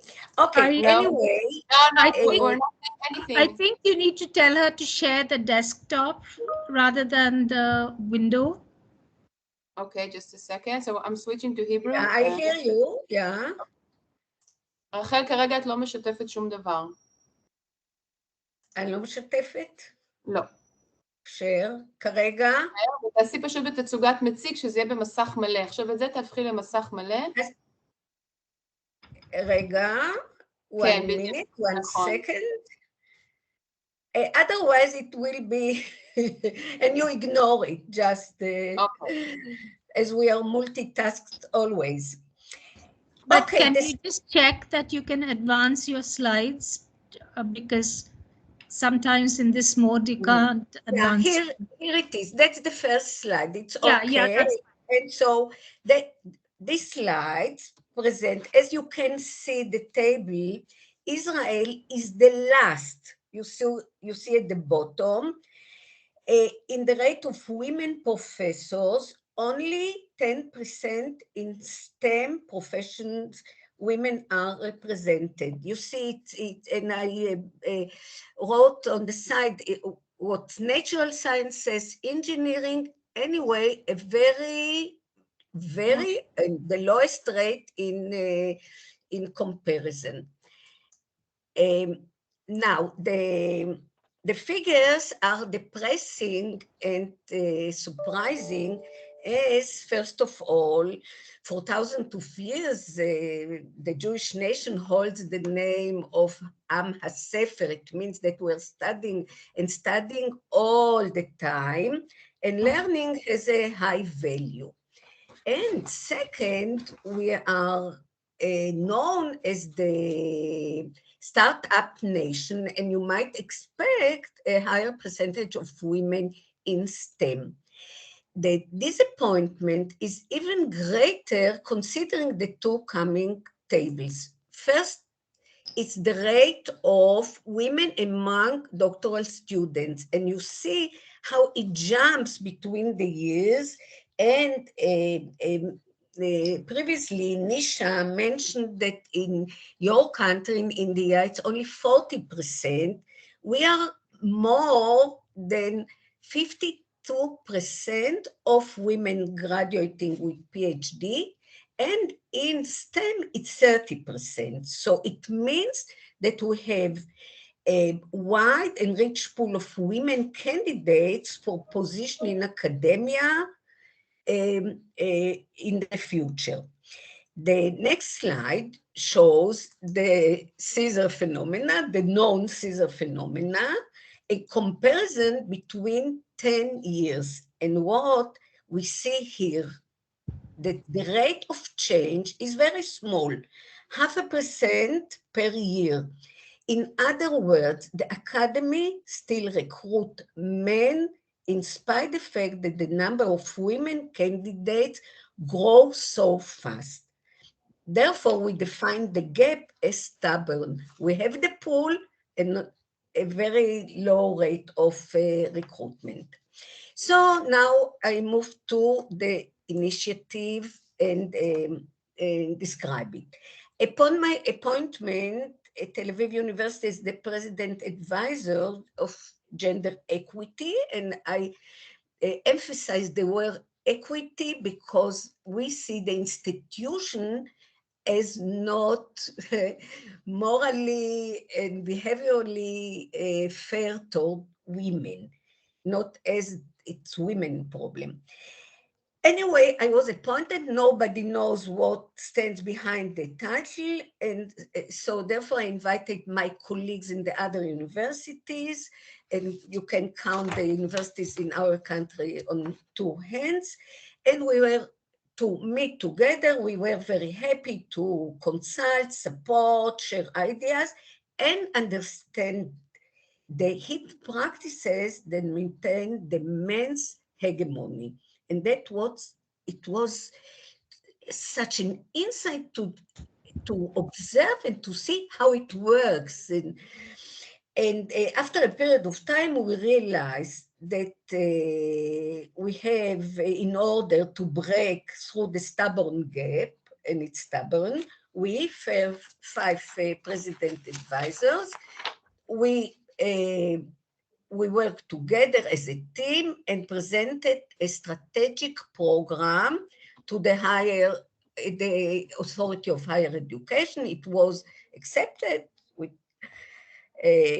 flying colors, and even a small budget was allocated for us, and it was exactly what we needed, a frame to our work. The vision of the initiative is quite very simple. You see, a gender equality in Israeli universities, and the equality expected is the number of senior academic faculty, half and half, as we have this rich pool of candidates, and the number of key positions, as most 99% of the position of president, general manager, deans, and everything, provosts are held by men.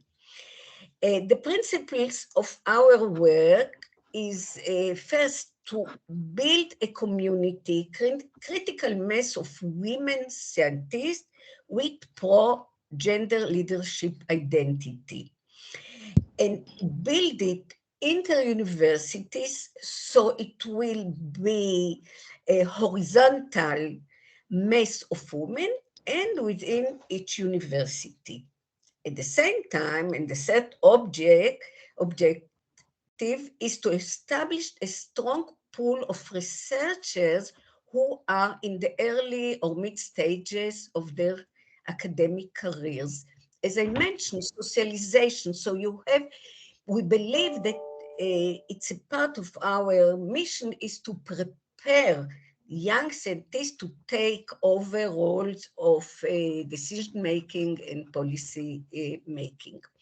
So the strategy we choose or we build, constructed, it's more precise. First of all is social ecological model, as it's very obvious. It has to be a systemic change, and specific initiatives that are very, very important and meaningful. But in order to make a deep structural change, we have to see all the system, and this model is known and very useful in our work. First of all, the microsystem is the young woman researcher or the woman researcher in providing empowerment, knowledge, mentoring, management skills, budgeting, and so on. So we have to take care about it. The mesosystem is the department or the school in the university, the small system that the scientist, the researcher belong to in recruitment. That's the main point in teaching duties, committees, and all the work and attitude that occurs there. Then we talk about the exosystem, that's the academic institute, the university, college, or the research institute, and mainly it's the climate, culture, awareness of unconscious biases, nomination, appointment, and presentation in conferences, as we heard, and what's done really in the institute. And the macro system is all the government bodies, Ministry of Education, Ministry of Science, as is represented here, Finance, the Authority of Higher Education, and more and more and more. So that was the main point all the time, seeing all the system and trying to work with all parts of the system, because it's so dynamic and it's so interactive. So that's the way we believe too. It's very important. And then you can see it's bottom up and top down simultaneously all the time. All the spectrum is taken care. Representation of all universities, that's very important. And actually in Israel, it's quite easy because, as I said, it on two hands, and focus on STEM. As we saw earlier, the gap between men and women is so obvious in STEM and so needed. So how we are working? We are working according to the objective and principle. We develop workshops for different career stages. You can see a few examples: young PI, young researchers in the pre-tenure phase. That's the most difficult stage, returning from the postdoc, usually with a young family, and we are a pro-children country, so 2, 3, 4 children, and in 5 years getting the tenure at the university. So we work with young PI, mid-career form, it's researchers with tenure, to enrich the knowledge, skills of academic management in this maze. Who decides, what decides, how decides, and so to understand the rules of the game. It's not easy. Then we have the task force form, professors from senior positions, not anymore dependent on recommendation and promotion, and proactive, targeted toward decision-making position. So we are out to the outer world and the bodies that decide about the policies. And we have a very active another form, we call it the Dreamers Forum. It's faculty members in all stages of the career, that they are very active. They work in small teams, and what was presented earlier, the bias watch. India, we didn't do it so sophisticated as it was presented by Vaishnavi, but think that we will learn from you a lot how to do it very quantitative and clear. And so, and a lot of activity is done with the groups. There are ongoing groups and working, and so it accumulates all the time more and more young PI, mid-career, the task force, and the dreamers, and it's going on. And now, just to have a look on what are our achievements, it's the fourth year. The Authority of Higher Education gave us a grant for 2 years, and now more 3 years. So we at the mid of the doing, and we can look back and have some formative evaluation. On the national level, we established Israeli Women Professor Association. And on the 1st of January, we will start the registration to the organization, and hopefully most of the women professors will be members. Already, we started to position our initiative in the dialogue, and it's going well with the Authority of Higher Education, the Israeli Academy of Science, Young Academy, Ministry of Science, and it's really becoming a dialogue between the two parties. Now, on the university levels, we see a change, structural changes, and that's the move between declaring and talking about it's a need and how important it is, what we all of us used to hear, and to action. And structural changes are taking place because in the universities, as our plan is working like a matrix, it's horizontal and vertical. So in each university, a strong body of a researcher, women researcher, from all stages of career development, suddenly, you know, they are together like a body in the institute. And for example, at Ben Gurion University, it's in the south, they changed the regulation and now they call it 50-50, 50% in the committees where the decisions are accepted and people are recruited and promoted. And so at the Weizmann Institute, they formed a body called GET, Gender Equity Together, and also structural changes at the Technion in the north. Actually, we see an active groups in the universities and institutes, and we are so happy to see also in the faculties. For example, we have a workshop program, a mentoring, for example, at Tel Aviv University, the Dean of Precise Sciences, Professor Tova Milo. It's the first time that a dean, a woman, and they started a beautiful program of mentoring that each stage of the career mentor another stage. So the seniors, the juniors, and doctoral students, the master and master bachelor degrees. So all the faculty and the schools, each of the school, mathematics, physics,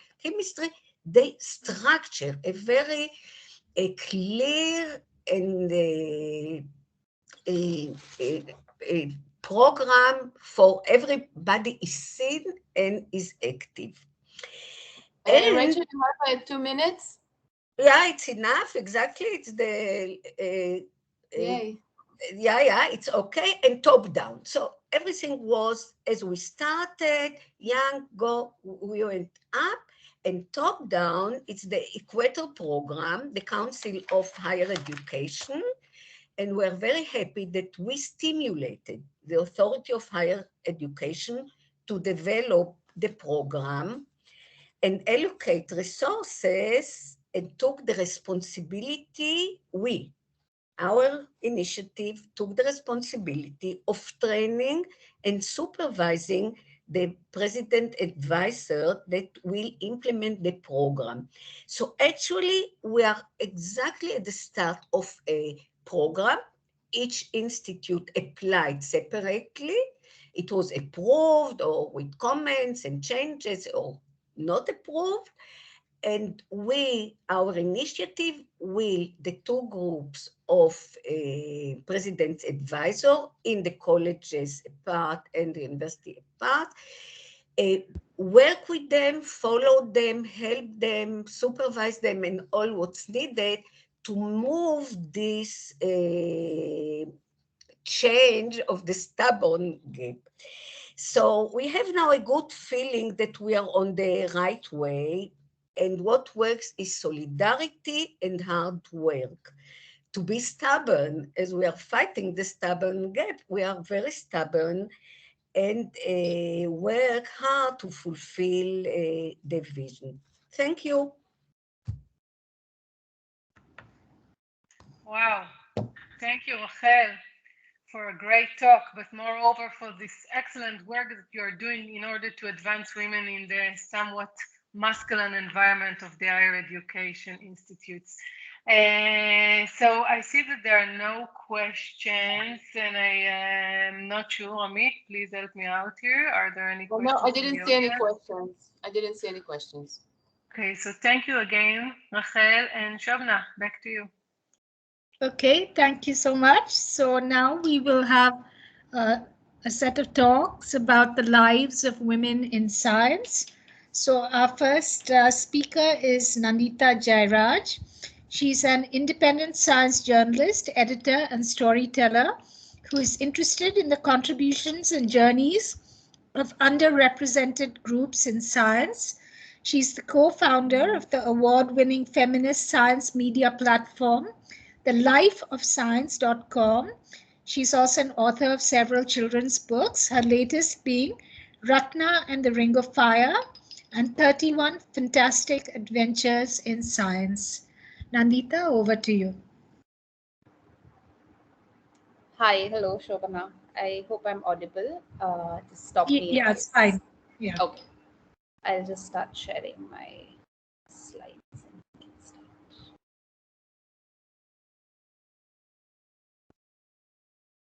Can you see?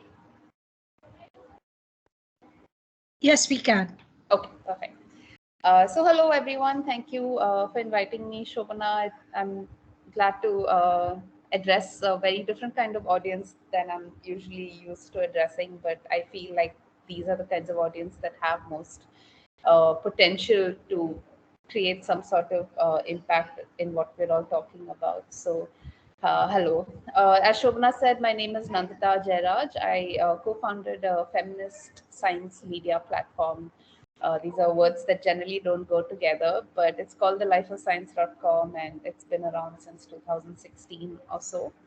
I thought that it'll be useful to just take a couple of minutes to brief you on what we do so that you understand the perspective that I'm coming from and where these ideas that I'm sharing with you are coming from. So what we do at thelifeofscience.com is we started off as a blog where two of us science writers were traveling across the laboratories of India, speaking with the women doing science in them, women that we find there. And we started reporting these and publishing these interviews and in various formats and various multimedia formats, because we wanted the stories to be really engaging and journalistic and accessible to all kinds of science and non-science audiences.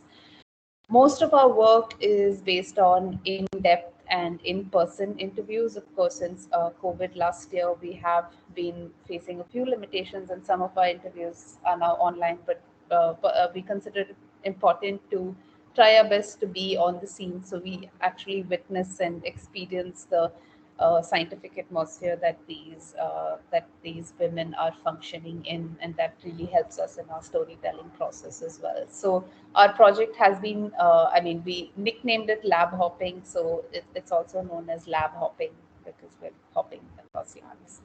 Over the years, the lifeofscience.com has also sort of become a platform where we have been able to collaborate with and mentor emerging science media makers, science writers, science artists, and these are a burgeoning number because increasing number of PhD students or young people in science are coming into communications and looking for platforms to do so. So we've been also able to partner with dozens of such young people across the country. This is just a slide sharing with you a small glimpse of some of our work. This map just shows you the locations of the labs that we visited so far. There's still a few states that we haven't visited yet and hope to do so in the future. And a screenshot of our website, what it looks like right now, some of our latest articles, and also the cover of a book that I co-wrote with my co-founder Ashima, which is on 31 contemporary Indian women in science. We have a very successful Twitter series that is going on right now, where since January 1st of this year, we've been highlighting the work of an Indian woman in science every single day. And I think we consider this a success, not just for us, but also for the whole scientific community, because all of these women featured are being nominated by others in the scientific community. So it's really a display of allyship and an answer to anybody who may say that we do not have enough women in science. So if you are on Twitter and you just check out this hashtag, you can see the so far 300 plus women that we have featured. Now I'll go on to the crux of my talk, which is just to discuss some of the patterns that we have discovered in our hundreds of interviews with women in science, and I'm sure many of these have been discussed also by other speakers, I believe, but I'll get into what we have seen. It starts at the very beginning because as a developing country, we still have challenges at a very fundamental level. We're still a country which has about 30% of our women are not yet literate, and which is a much higher percentage than the illiterate men in our country. And there are still millions of girls who are estimated to drop out from schools every year due to various reasons, including reasons like lack of sanitation facilities. So I just wanted to bring this up because to discuss the problems of women in science is in some senses a luxury, because there are people having, for whom even primary education is still a hurdle. Moving on from that, I think for those of us who are lucky enough to enter science, to enter science, to start studying and pursuing sciences, young women, girls in science, there are a few more hurdles that crop up for them right then. I think this is probably so in many countries, but in India especially, we still have the same sort of expectations of a reasonably early marriage and having children at the right time, as they say, and this is often cited as the main reason that women are dropping out. And there is this illusion that women are dropping out by choice, because many women say that I want to devote myself to motherhood. So we see this as a non-problem. We see this as, okay, the system can't do anything if it's her choice. But because we have spent a couple of hours with each woman in science that we've interviewed, we understand that it's not such a black and white situation. Many of them are completely in love with science and amazing at science, but it's just that they do not see science as a space where they can also focus on bringing up their children.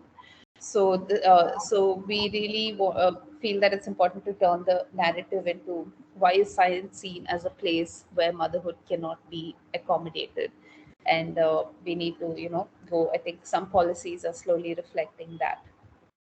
The societal expectations for women also manifest in other ways, in the way of bias against women at hiring, which often we would like to think does not exist anymore, but in fact it does.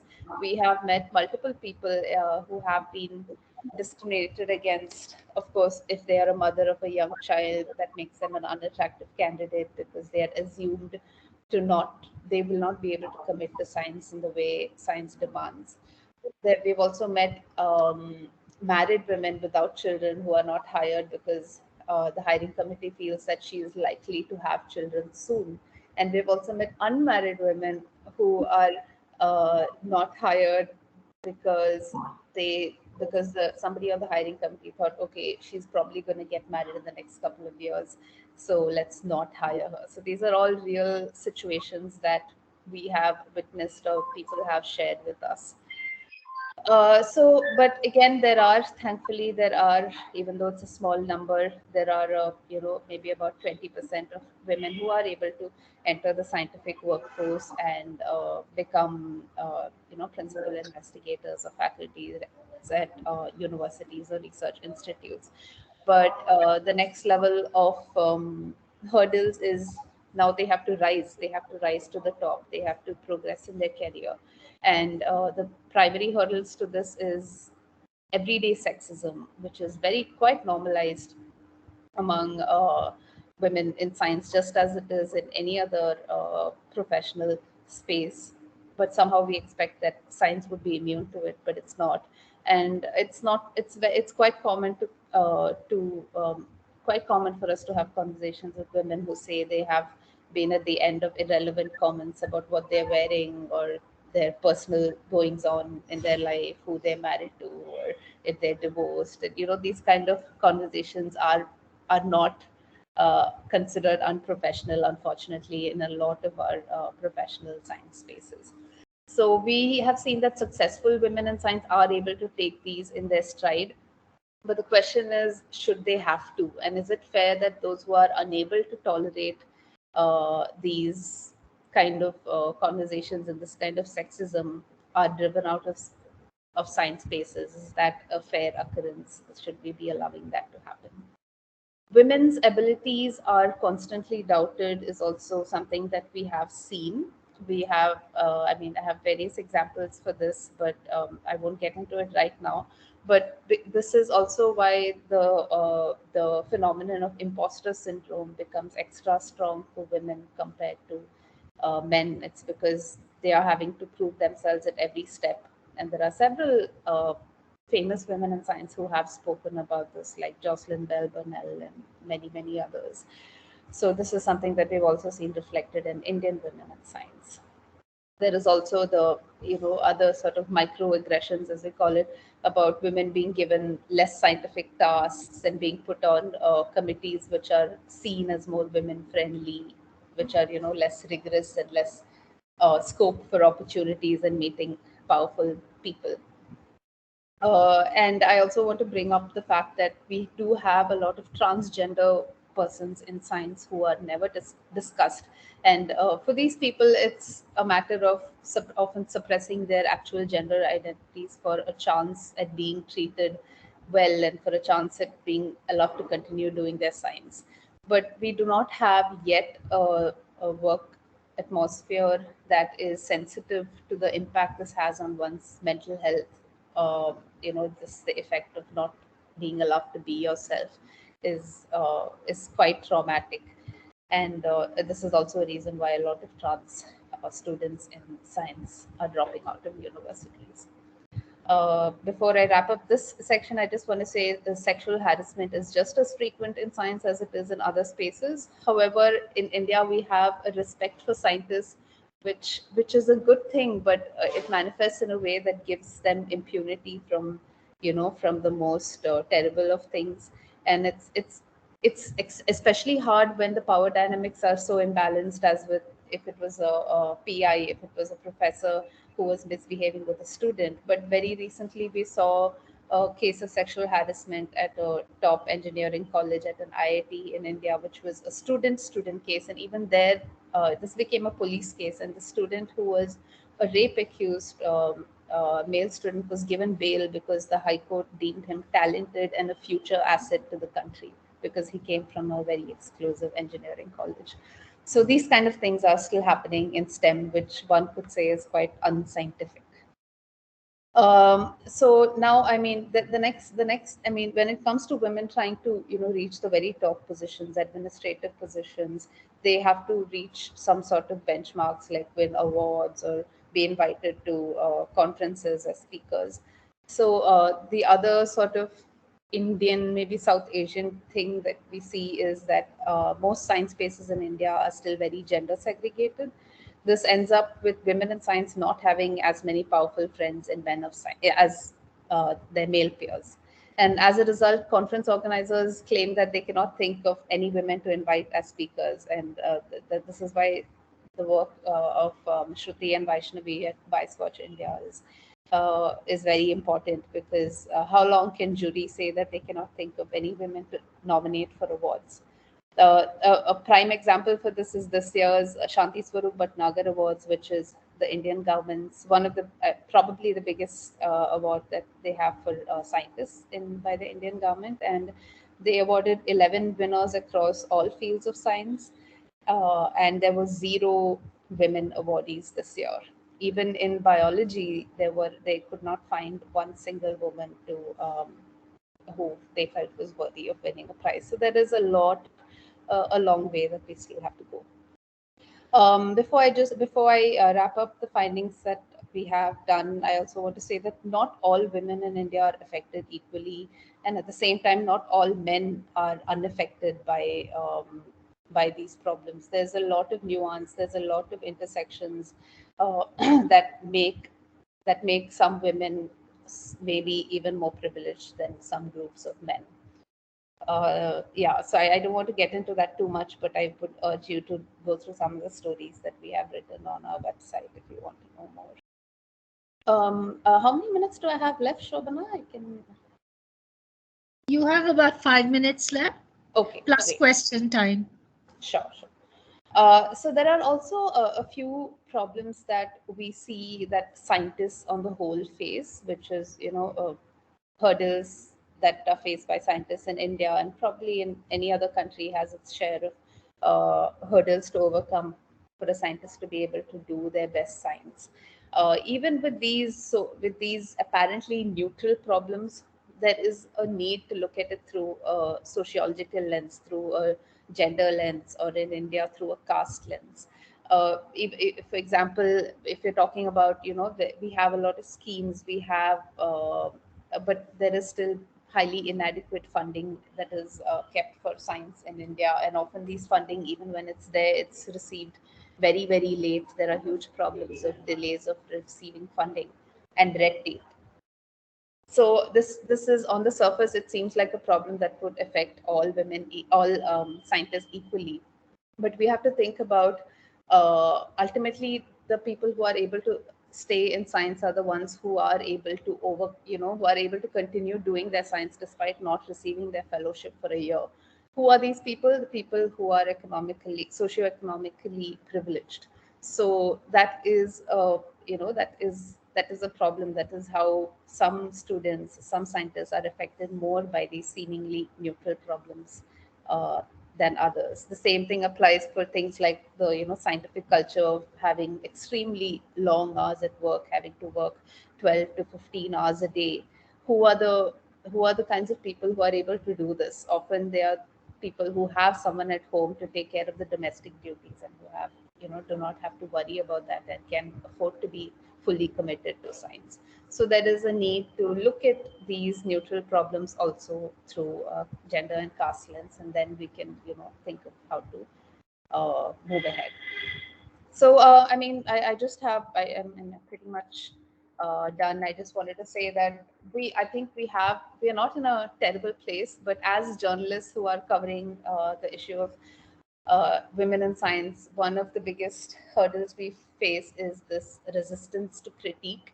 There is, even though we're talking about science, which is all about questioning, the culture of critique is very much missing from our from the way science is being administered in India. So how can we create an atmosphere that women in science are not afraid to talk openly about their experiences, where anybody can call out mistakes by those in power, like Bias Watch India is calling out manuals, and many of the scientists we've interviewed have called out their administration on various kind of injustices. But we have to reach a place where they're able to do this without worrying about retaliation in some form. And we have to recognize that bringing up issues, scientists bringing up issues, or journalists bringing up issues is not pessimism. It is just wanting better for science and scientists in our country. We have uncovered some of the most empowering stories of science from those who dare to complain, or who are refusing to follow the path that society and the system set for them. We should celebrate the fighting spirit of our scientists and not stifle them. And the scientists that I'm talking about here are often not the award winners. They may be in colleges teaching hundreds of students a year and doing research on the side, on the weekends, on the summer, just to keep their love for science alive. They may be in NGOs because they Nanita, can you wrap up in 2 minutes, please? Yes, I'll wrap up in a minute. They may be in NGOs because they did not get a coveted faculty position. Maybe they're trying to use their science to create more grassroots level change, or they may be lab technicians who are doing the grunt work behind big discoveries that we read about in newspapers. So we just need to open our eyes to see these contributions and listen to their stories, and we'll realize that our country has all the assets that it could probably need. And we just, the science community, the independent media, the government just need to meet each other halfway, and I think it's going to be smooth sailing if we can just get there. So I will sign off just with sharing with you our URL if you want to read some of the stories that we've written, and also our social media handles. We're an independent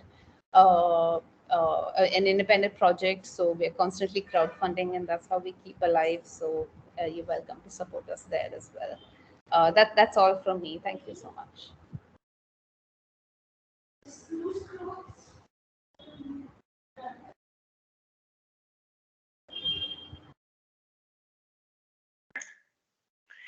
Okay, so I think we are missing Shobna for a minute. So I will thank Nanita. I'm sorry, I was muted. I'm so sorry. Okay. So it's okay. I will just thank Nanita on your behalf. Are there any questions that are addressed to Nanita, or can we move forward? No, the chat is empty. Okay, right on time. So I'm delighted to present Dr. Avital Beck as a great example for a woman scientist and entrepreneur. Prior to co-founding her startup company, which is called Diagnostic, and she will tell you all about it, Avital spent over 6 years in the Israeli biotech industry as a research and development scientist and an IP manager. She received a Bachelor of Science in Biotechnology from Bar-Ilan University, and her PhD track followed by 2 postdoctorates at the Weizmann Institute of Science. Avital's expertise extends to molecular cell biology, diabetes, stem cell research, microbiology, and bioinformatics. And if you don't think it is enough, please note that she is also the mother of 7 children and a social activist who promotes female minorities in STEM and high-tech. Avital, we are ready to hear your story.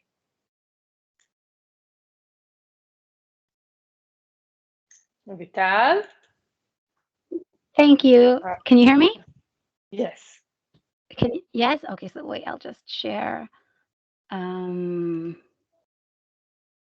Okay, how do I see this? יש לך באמצע חץ למעלה, פתח מגע שיתוף. יופי. Do you see it? רגע. Yes, but put it in full mode. It's on full. Do you see it full? No? Not yet. Not yet. I see it full. Okay. Now you do? No, we still see like a regular PowerPoint. Yeah. So wait, I don't know why. Okay, try. Can you hear? Put it on presentation mode? It's on presentation mode. Okay. Avital, did you share just the window or the whole screen? It usually helps to share the whole screen. the whole desktop. Oh, wait. Okay, I apologize. I don't use Teams usually. Yes, all of us had the same difficulties, but maybe you'll just stop sharing, and then once you'll start share again, you'll see that you have two options, either the whole screen or only one. But then it doesn't see. It doesn't see it. Okay. So I'll Did have you to send? do it this way. Did you I'll send have to do the? it this way. Okay. Wait. I'll have to do it this way. You see? It's still Yes. on. I see it on full screen, so never mind. Okay, No. so nice to meet you all. I'm Dr. Avital Beck. I don't see you, so this is pretty strange. I am the CEO, CSO, and co-founder of Diagnostic. I did, as Sharon introduced me, thank you, Sharon. By the way, I did my PhD in molecular biology in the Weizmann Institute of Science. I'm an expert in diabetes, stem cell, breast milk, and I'm an entrepreneur. I actually opened with a colleague my startup about 4 years ago. I was in the biotech industry, and I actually felt pretty bored as a scientist in the regular biotech industry, and I thought, and I had the vision to open my own startup. Having said that, I didn't know anybody from my society. I'm an Orthodox woman. I didn't know anybody that had a startup, opened a startup, or had anything to do with this world. It was totally me and Google opening the startup, and then I actually, my friends came in too. My colleague here, Dr. Hadas Shatazulai, also did a PhD in molecular biology. And little by little, we started doing this and learning from the internet how exactly to open a startup, how to build a presentation, how to get connections, how to network. And this is what has been done. I'm also Avital, are you advancing your slides? Because we are still seeing the cover slide. Yes, I am advancing my slide. Yeah, we're still seeing the first slide, unfortunately. This is not working. So wait, I'm stopping. I don't see you. Maybe yes, you I'm can, advancing my. Maybe you can send your presentation to Amit, and she will run it for you. Yeah, no problem. Maybe you can do it by WhatsApp, and she will just run it for you. Whatever is more convenient, Avital, I'm here. It just doesn't work. It's not. I mean, it can't. It could only see the internet. It can't see my desktop. Can you send it to me by email or WhatsApp? I'm gonna upload for you, and when you say I'll switch the slides for you. Sure.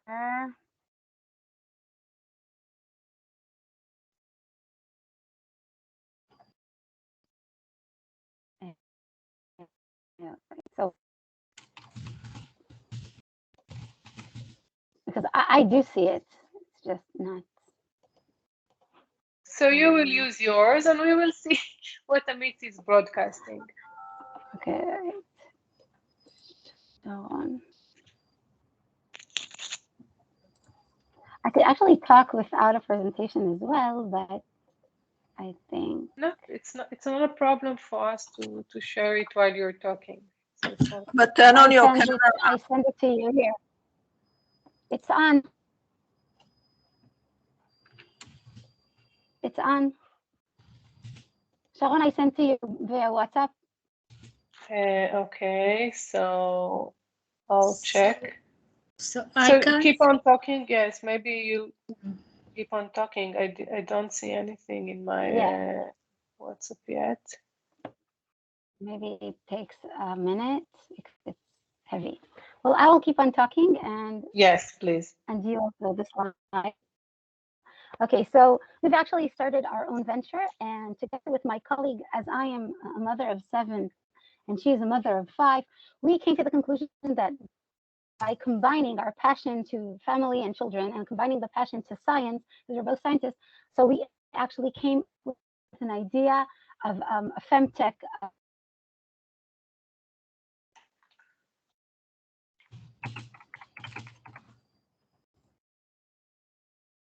startup, the fast startup, who are not getting a response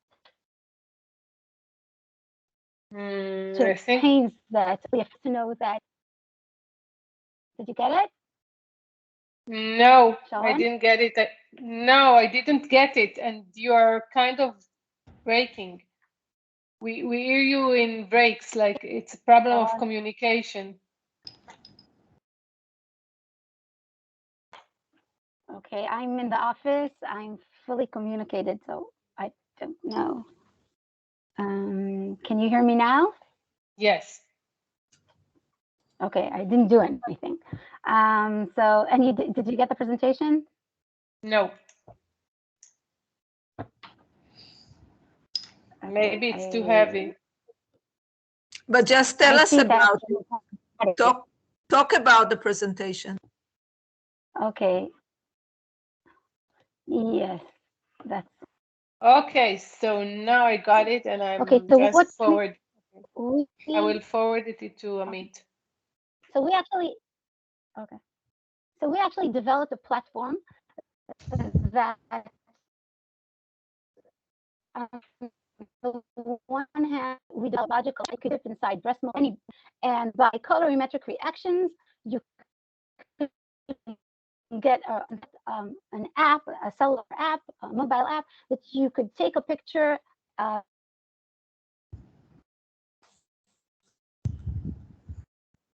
Can you hear me? I at least cannot hear her.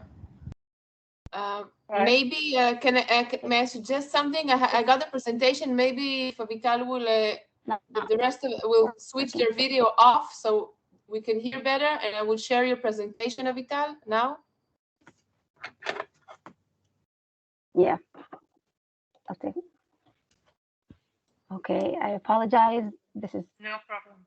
Something I do 20 times a day. Not on Teams. This is the first time. No, not on Teams. No, I did use Teams from time to time. Do you see Avital's presentation? Yes. I do. Okay, so just I'm going to slide. Just tell me where to stop, Avital. I don't see the presentation. Oh. Yes, we can see it. I can see it, but I also see only the first slide. Okay, so maybe it's because it's in PPTX and not. No, just a second. Maybe something again in the share. Shobna did what he told me. I'm sharing the whole desktop, right? Yeah. Yeah. Okay, just a sec again.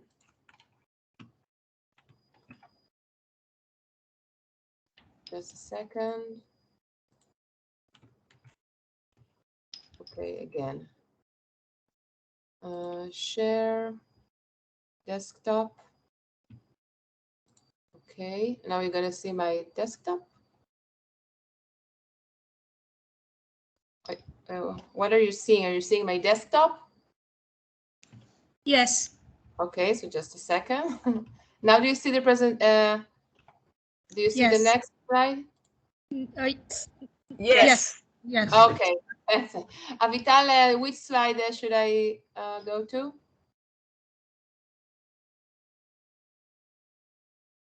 She's no longer with us. Okay.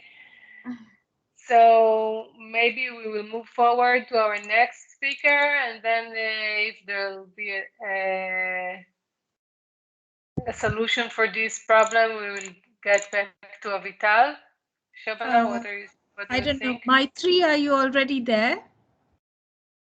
Yes, I am. Okay. Would you be ready to go forward? Sure. Yes. Okay. So our next speaker will be Maitri Gopalkrishna. She's a drama therapist, counseling psychologist, theatre maker, and practice researcher. She has a PhD from the Tata Institute of Social Sciences and an MA in Counseling Psychology with a concentration in drama therapy from the California Institute of Integral Studies in San Francisco. I3 works in community building, preventative care, mental health support, psychotherapy, and training in a variety of institutional and community contexts. She has experience working with various issues, including issues of gender, and she has been working with women in physics using techniques of drama therapy, which is what she's going to talk to us about now. Thank you so much, and everybody else who's organizing this for inviting me here. I feel quite honored to be here. I'm going to just start sharing my slides, and I hope that I don't have a similar problem. It's also my first time on Teams, but let's give it a shot.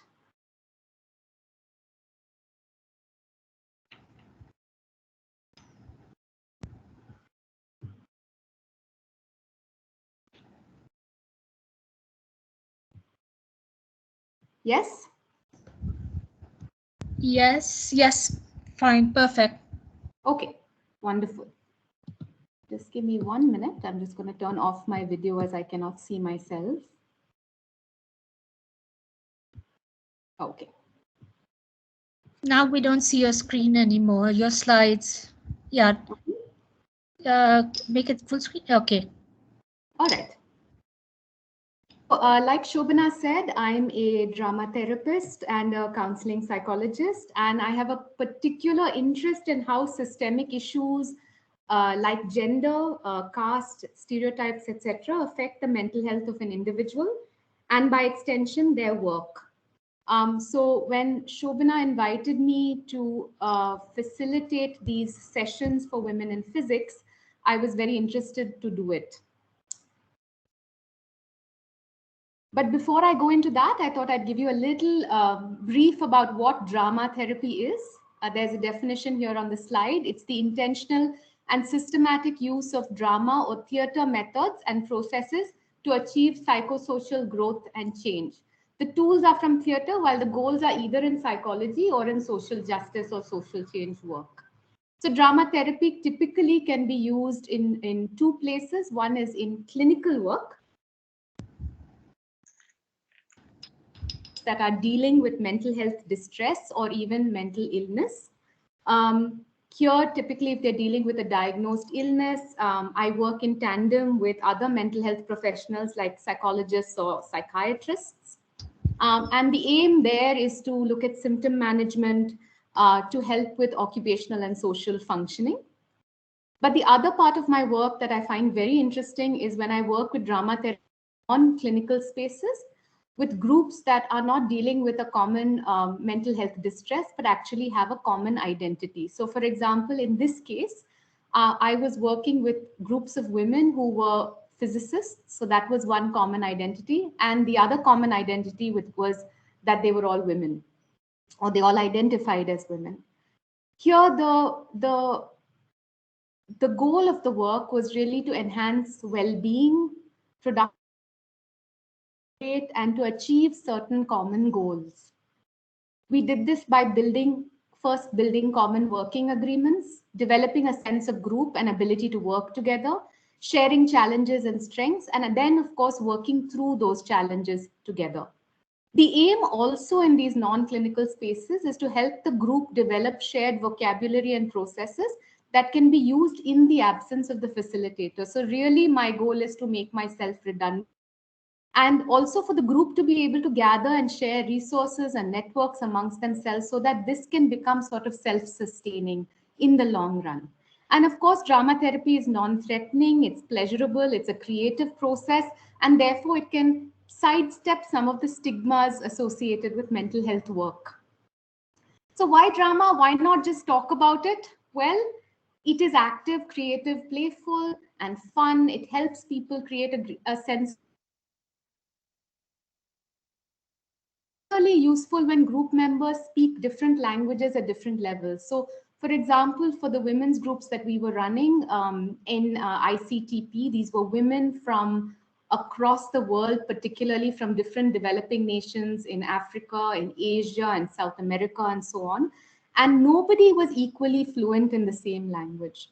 So because the modality is very visual, because we use metaphors, because we use so much, it doesn't matter that you're not speaking English fluently or any common language fluently. It doesn't matter as much. It also allows the possibility to externalize, concretize, and visualize intra-psychic activity. Basically, that is whatever's going on inside my mind, I can put it out.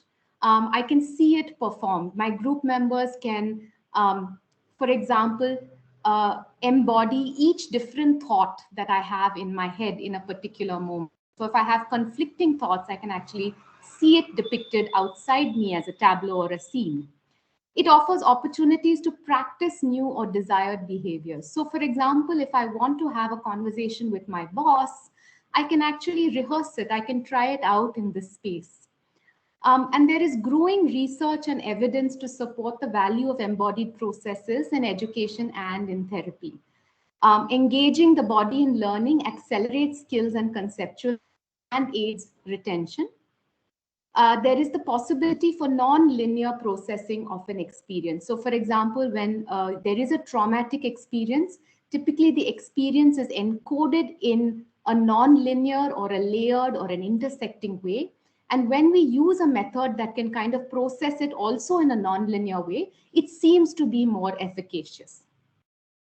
And thirdly, we can directly engage with the effects of an experience on the body by body.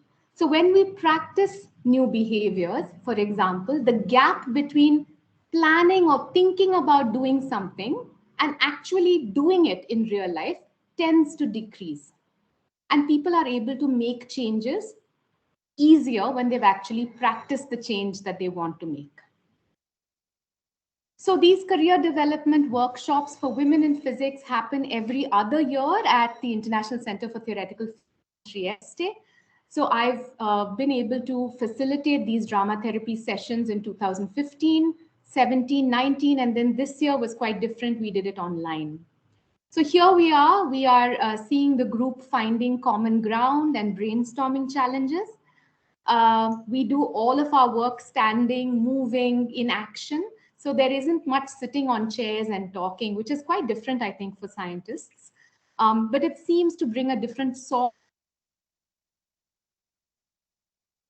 Challenges here are on the right. They are very similar to the challenges that Nanita Jairaj spoke about in her research. So I won't go into each of them in detail. I'll give you a few examples. For example, this year, very interestingly, one of the participants brought up power harassment. So this is where a superior person is deploying their power in a way that is harassing, but it's not actually sexual. The second point on social and professional isolation, another participant spoke about how they are the only woman in the lab. This keeps coming up. I think a lot of women here have said, you know, I'm the only person, being the only woman in the room, right? So again, this comes up all the time in these sessions. This person said, I'm the only woman in the lab. At the end of a work day, typically all of the others will go out together. We'll go out for a drink, or we'll go out for a meal, or we'll hang out together. I will not get invited. I don't know if this is because they feel awkward, because in my culture, women and men don't hang out so much. But the impact of that is that this particular individual misses out. She misses out on networking. She misses out on little planning, conversations that happen about the work, but outside the workspace. Many other examples, getting extra care, administrative work. Women often talk about being put on committees, you know, sexual harassment committees, like, you know, student affairs committees, much more than men, you know, so they have all of these additional work that they have to do. Needing to be super women, that means I have to be excellent at my physics, I have to be excellent mother, I have to be, you know, excellent colleague, I have to be able to play all of these roles superiorly well so that nobody feels like I am letting them down, and so on and so forth. Burnout, imposter syndrome, mental health. What we do is then we break up into groups, and each group develops a scene. And in the scene, we ask people to show the problem, not really look at the solution yet. That we will do together. So I thought I'd share with you a couple of the scenes that were developed in the 2017 edition. So here's the first scene. Marie, a fictional name, tells her parents she wants to do science. They dissuade her. You are not smart enough. Pick a career where you can have a family easily. You can't be more educated, then who will marry you? Cut to a few weeks later, Marie tells her friends she wants to do science. They dissuade her too. You want to keep studying? How will you make money?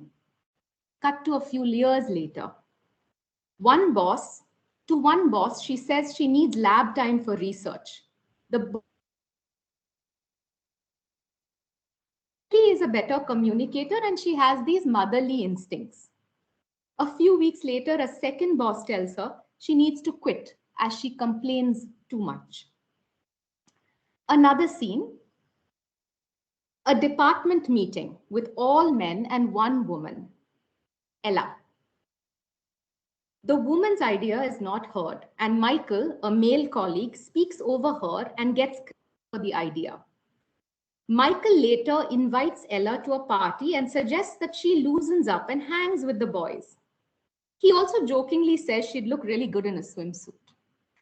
So the scene is set up, and then what we do is that we use drama interventions to work through these challenges. In the first case, and in both these cases, what we did is we used a technique called forum theater, which is developed by a Brazilian theater practitioner. Other members of the group to come in, take the position of the protagonist and do what they would do in that place. So you take the position of Marie or Ella and do what would you say? What would you do if you were in her position? There's a huge difference between saying what to do, that is giving advice, and actually putting yourself in somebody else's place and doing that. There's a lot more clarity on how difficult it can be to take a step, but a lot more ingenious ideas that also get generated.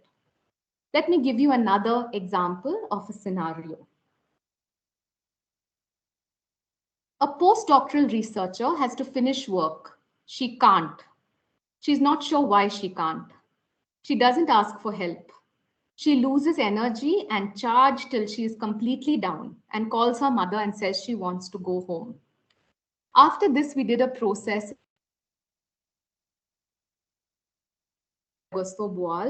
where we externalized what are the different thoughts going on in her head that stop her for asking for help. We invite different group members to take a position of each thought. So after she hears the thought and sees them, she then works on diffusing each of the thoughts. Yeah.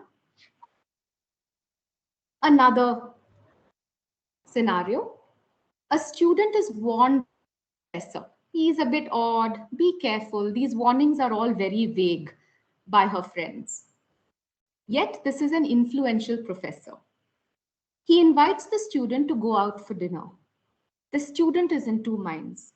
She wants to be able to benefit from the networking and from developing some kind of a collegiate relationship with this professor, but also she wants to heed the warning of her friends. What does she do? So here again, we speaking up and giving these vague warnings. What could the student do if she wanted to go? Could she document? Could she ask for help? Could she take a friend with her? And then it automatically moves on to a conversation of what can you do in this situation. So we found these sessions to be quite powerful. There were three things that it seemed to have done. One is it built a sense of community and support and a sense of network. A lot of these women are still in touch with each other. And then, when they have problems now, they reach out to one another and they brainstorm things together. It seemed to offer some validation. My emotions are real. They affect my work. They affect my family, everything. So I cannot ignore them. I am not imagining things. This is real. What occurred has a name. And also, very importantly, it seems to create a sense of empowerment, motivation. I know there is something I can do about it. Bearing it or quitting it are not my only options. So at the end of the whole week of workshops that we do, we normally ask the participants, what is something that you are inspired to do when you return home? And this for me is very important, because it's not only important to be able to feel better and therefore be able to progress in your individual career, which in itself is a valuable goal, but also that we see that women can then go on to become agents of change in their own home countries, so that they're actually creating these solidarity networks, so that they're able to help other women, and not just women, but other men that might also be dealing with systemic issues. So thank you. I think I'll stop with this. And if there are any questions, I'm happy to answer them.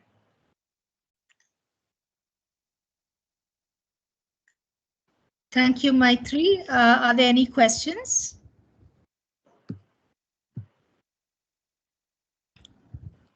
Maitri, I have a question for you. Is working with women in science different in any way than working with other groups? I expected it to be very different. I expected that scientists, I don't know, I think coming from the arts, I expected that there would be a lot of resistance, that scientists, and you know, I've only worked with this particular group of women that are quite motivated, that perhaps have self-selected to come to these workshops. But I noticed that they were quite, I mean, these were remarkable women, and they were really willing to share, to collaborate, to work together.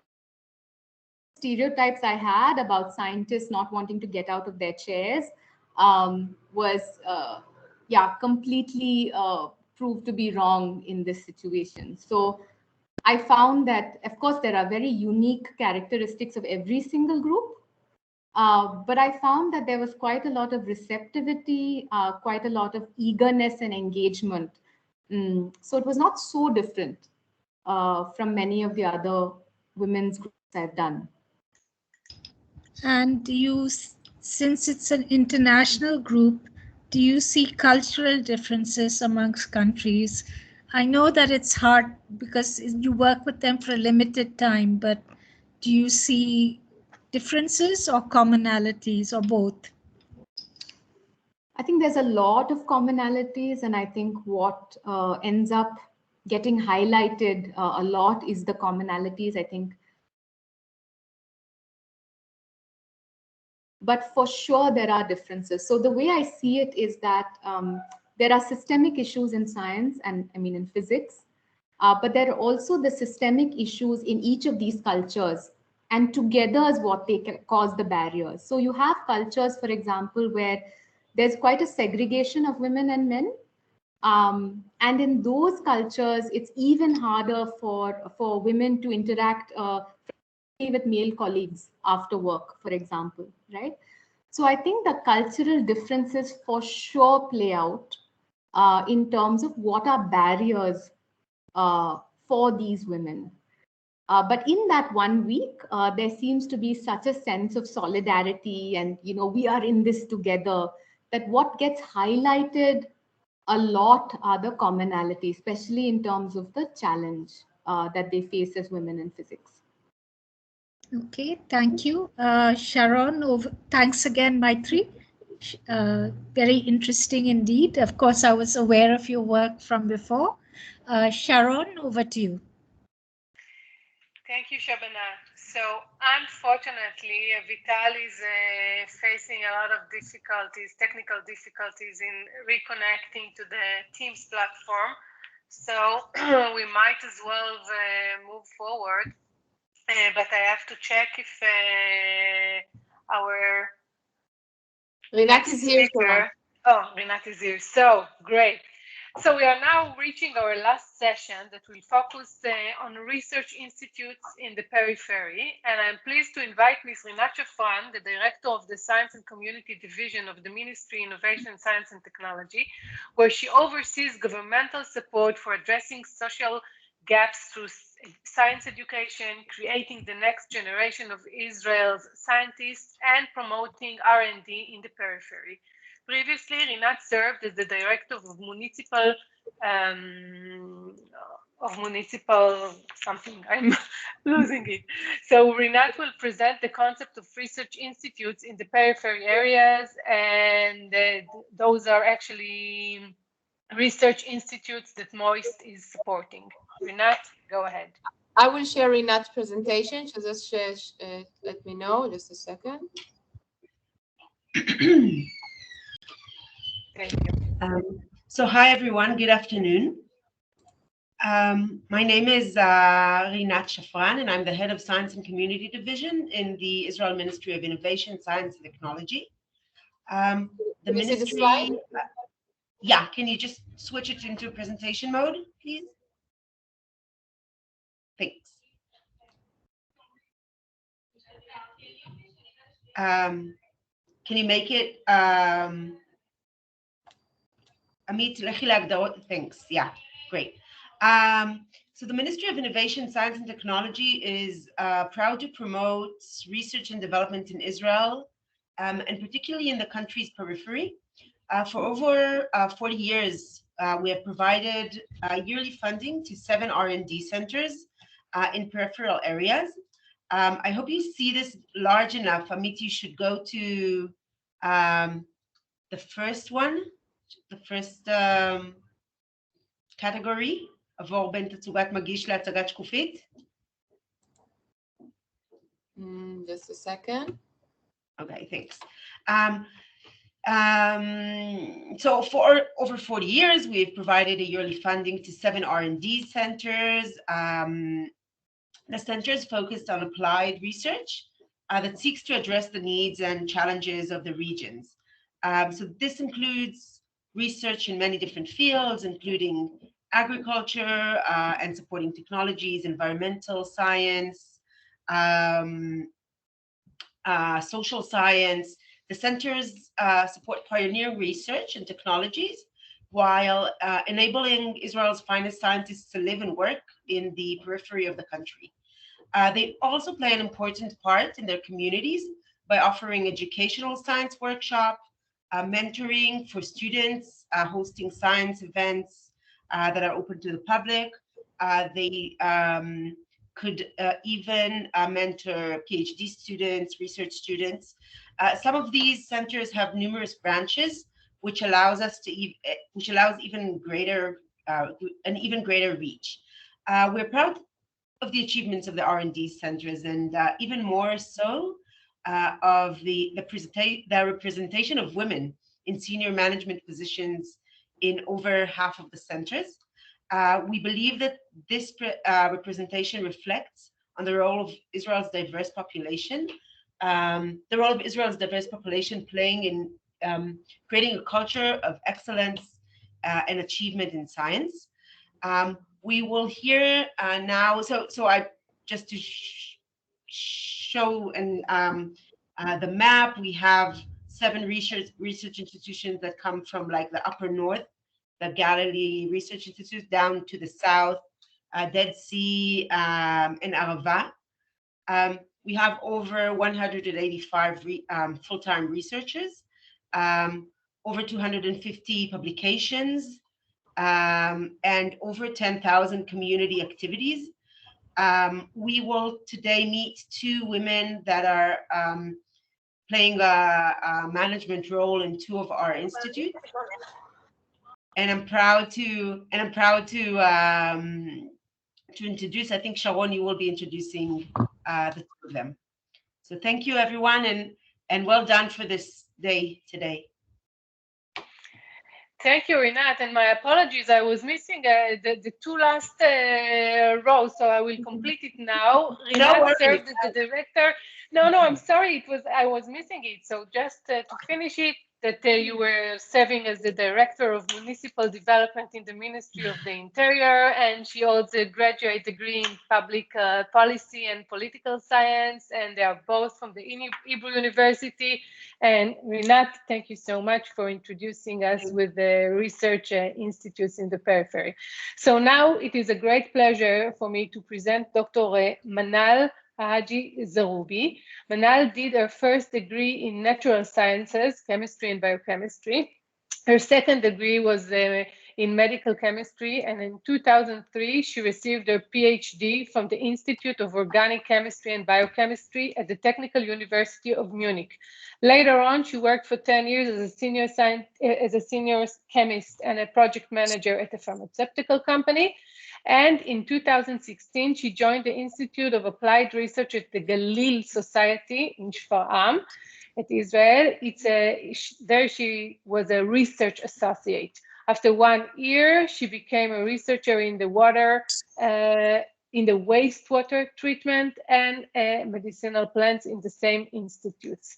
So you'll see now that she has a lot of work that was being done, and her current research focus on exploring the potential and ultimately the utilization of organic components in the olive meal.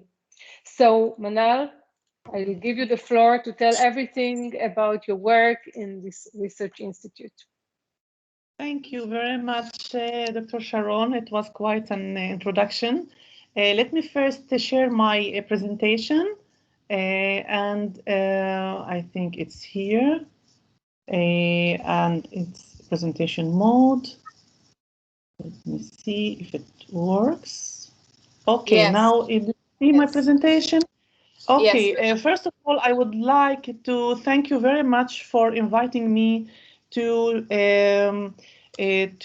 participate in this nice conference, India and Israel Women in STEM, sharing ideas and initiatives. I was glad to hear most of the talks since the morning.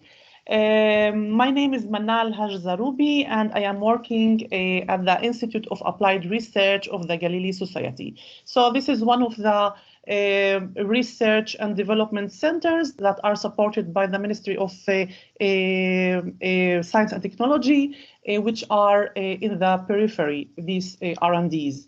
At the moment, I am, I'm not going to talk again about, to introduce myself because we already heard it, but I am a chemist. I have a PhD in chemistry, in organic and biochemistry, and after I have worked for 10 years in Holland in a pharmaceutical company as a project manager for the chemist staff at in the company for developing and producing new targets in compounds in chemistry. After 10 years working there, I just came back home with my family to join a year later as a postdoc position at the Institute of Applied Research.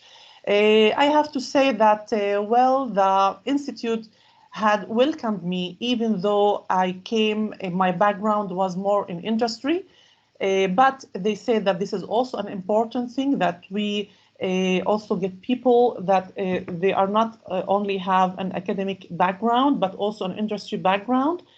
So I joined the team at the Institute as a postdoc working on a project. And after a year and something, I became a researcher because I have just led a project in wastewater treatment, and it was quite good. Working as I'm still a researcher at the Institute, and I have to say that when I started to work, there were no women researchers at all. They were all men. There were 10 researchers from different backgrounds, like chemical engineering, chemistry, microbiology, public health, and others. But there were no women at all, even though that the staff that worked in the Institute was more than 50% of it were women. But later on in my presentation, I will just talk more in details about this thing. From 2019 as well, I became the scientific director of the R&D center. And also I need to emphasize that I was the first woman who is directing scientifically this center. So women started to have getting serious roles and high positions in this kind of R&Ds. First of all, I would like to give you a small overview about the scientific center that was established in 1995, and also it is like we have two challenges. The first one is that we wanted to establish, or the researchers before me, they wanted to establish, they had a dream to establish an R&D that it would be the first research center that serves the Arab population in Israel. And at that time, they have 2-3 researchers that just won a grant from the Ministry of Science and Ministry of Agriculture. And they three researchers with a PhD in chemical engineering and biochemistry. They founded this caravan, if we look here, and this was our institute at that time. And they were very proud of it, and they had a big dream. They said that we wanted to be the kind of the Weizmann Institute of the Arab population. But I have also to admit, in this, after 1 or 2 years of this caravan, also and this is I would like in this occasion really to thank the Ministry of Science and Technology, because at that time, Dr. Miriam Waldman was having the position of being Director of Science and Community Division, and she really supported this caravan, and she gave an advice and her time to make this caravan an institute that it would be supported by the ministry. And yes, 1 or 2 years later, this caravan was really supported by the Ministry of Science and Technology. We moved from this caravan, it was in 1995. In 2008, this caravan became this nice building that is, of course, supported by the Ministry of Science and Technology and is affiliated with the University of Haifa. And as I said, it was the first research center that's serving the Arab population in Israel. When this center was established and moved to the nice building, of course, every few years it has a new vision and new goals, but at the moment vision is that this center is a leading, to have a leading applied research institute that through excellence in research and education serves as a key to economic development, environmental and health quality preservation of the local community. The goals of this institute is to promote applied